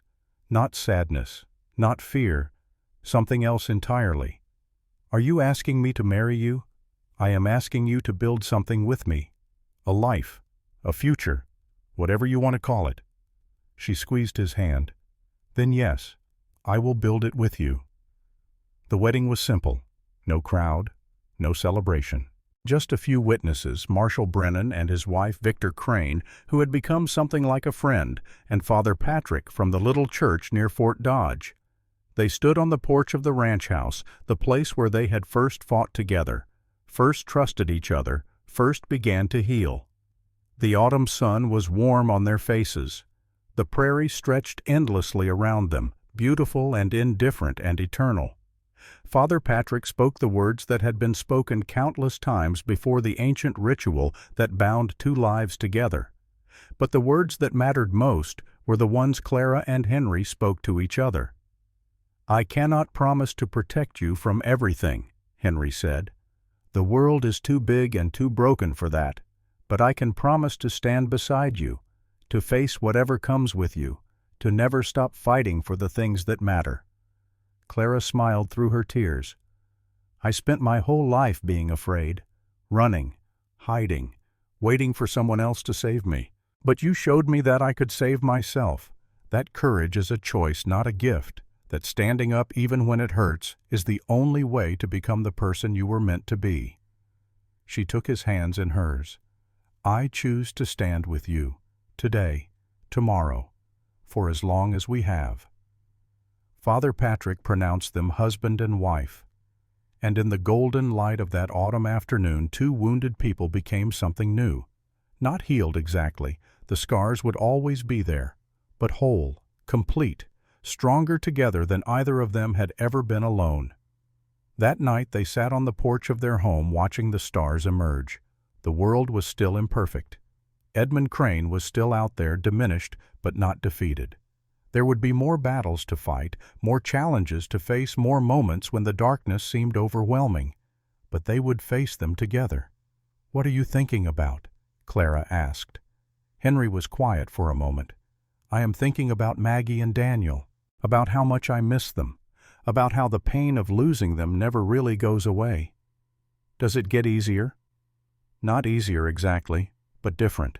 The sharp edges smooth out over time. The grief becomes part of you instead of something separate that attacks from outside." He looked at her.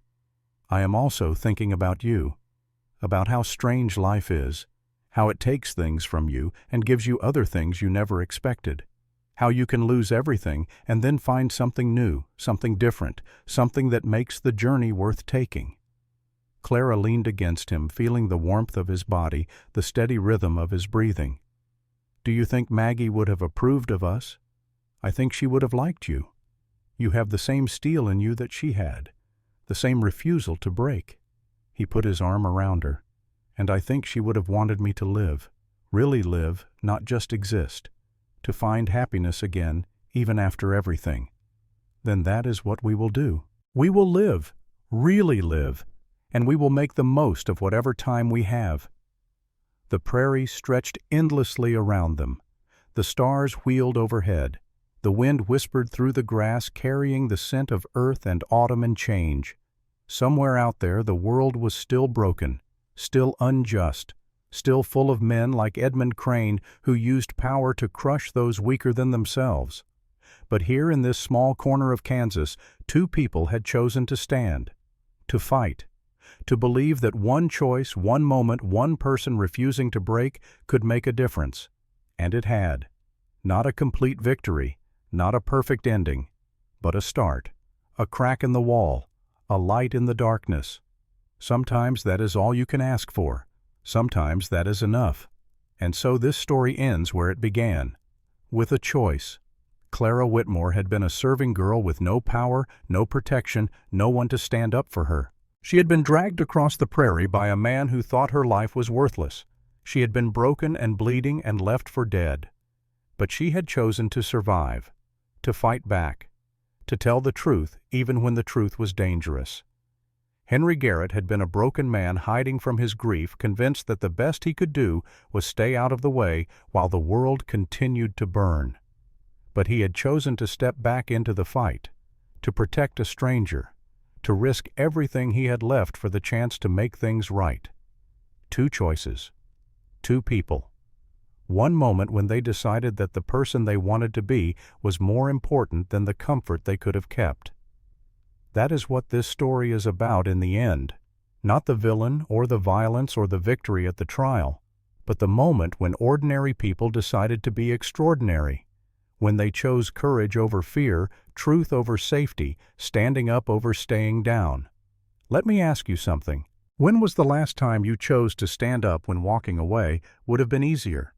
When was the last time you spoke up for someone who could not speak for themselves? When was the last time you decided that the kind of person you are matters more than the comfort you keep? You do not have to fight outlaws or face down corrupt lawmen. You do not have to risk your life for a stranger. But you can choose. Every day in 100 small ways, you can choose to be the person who makes things better instead of the person who looks away. Clara did not become strong overnight. She became strong by staying, by working, by telling the truth, by believing that she deserved a life that was not built around fear. Henry did not save the world. He changed his corner of it. And sometimes that is enough to start something bigger than you ever planned. If this story meant something to you, take a moment to think about why. Think about the choices in your own life. The moments when you could have stood up but did not. The moments when you did stand up and it made a difference. Think about the people around you who might be fighting battles you cannot see, who might need someone to believe in them, who might need to hear that they are not alone. And if you know someone who is carrying something heavy in silence, share this with them. Sometimes a story is the nudge a person needs.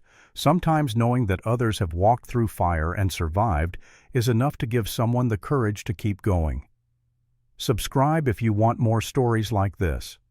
Stories about quiet courage and ordinary people and the choices that define us. Leave a comment. Tell me where you are watching from. Tell me what time it is where you are. I read every one. I collect these moments like I collect stories, carefully and with respect. Because here is the truth. This story carries the simple message beneath all the drama and danger and difficult choices. It is never too late to stand up. It is never too late to tell the truth. It is never too late to become the person you were meant to be. One honest choice turned a hunted girl into a wife. One honest choice turned a broken sheriff into a man who remembered what he stood for. And one honest choice, your choice today or tomorrow, or whenever the moment comes, could change everything. Not because the world is waiting for heroes, but because the world is changed by ordinary people who decide just once to do the extraordinary thing, the right thing, the hard thing, the thing that matters. And it is never too late to choose a better path forward.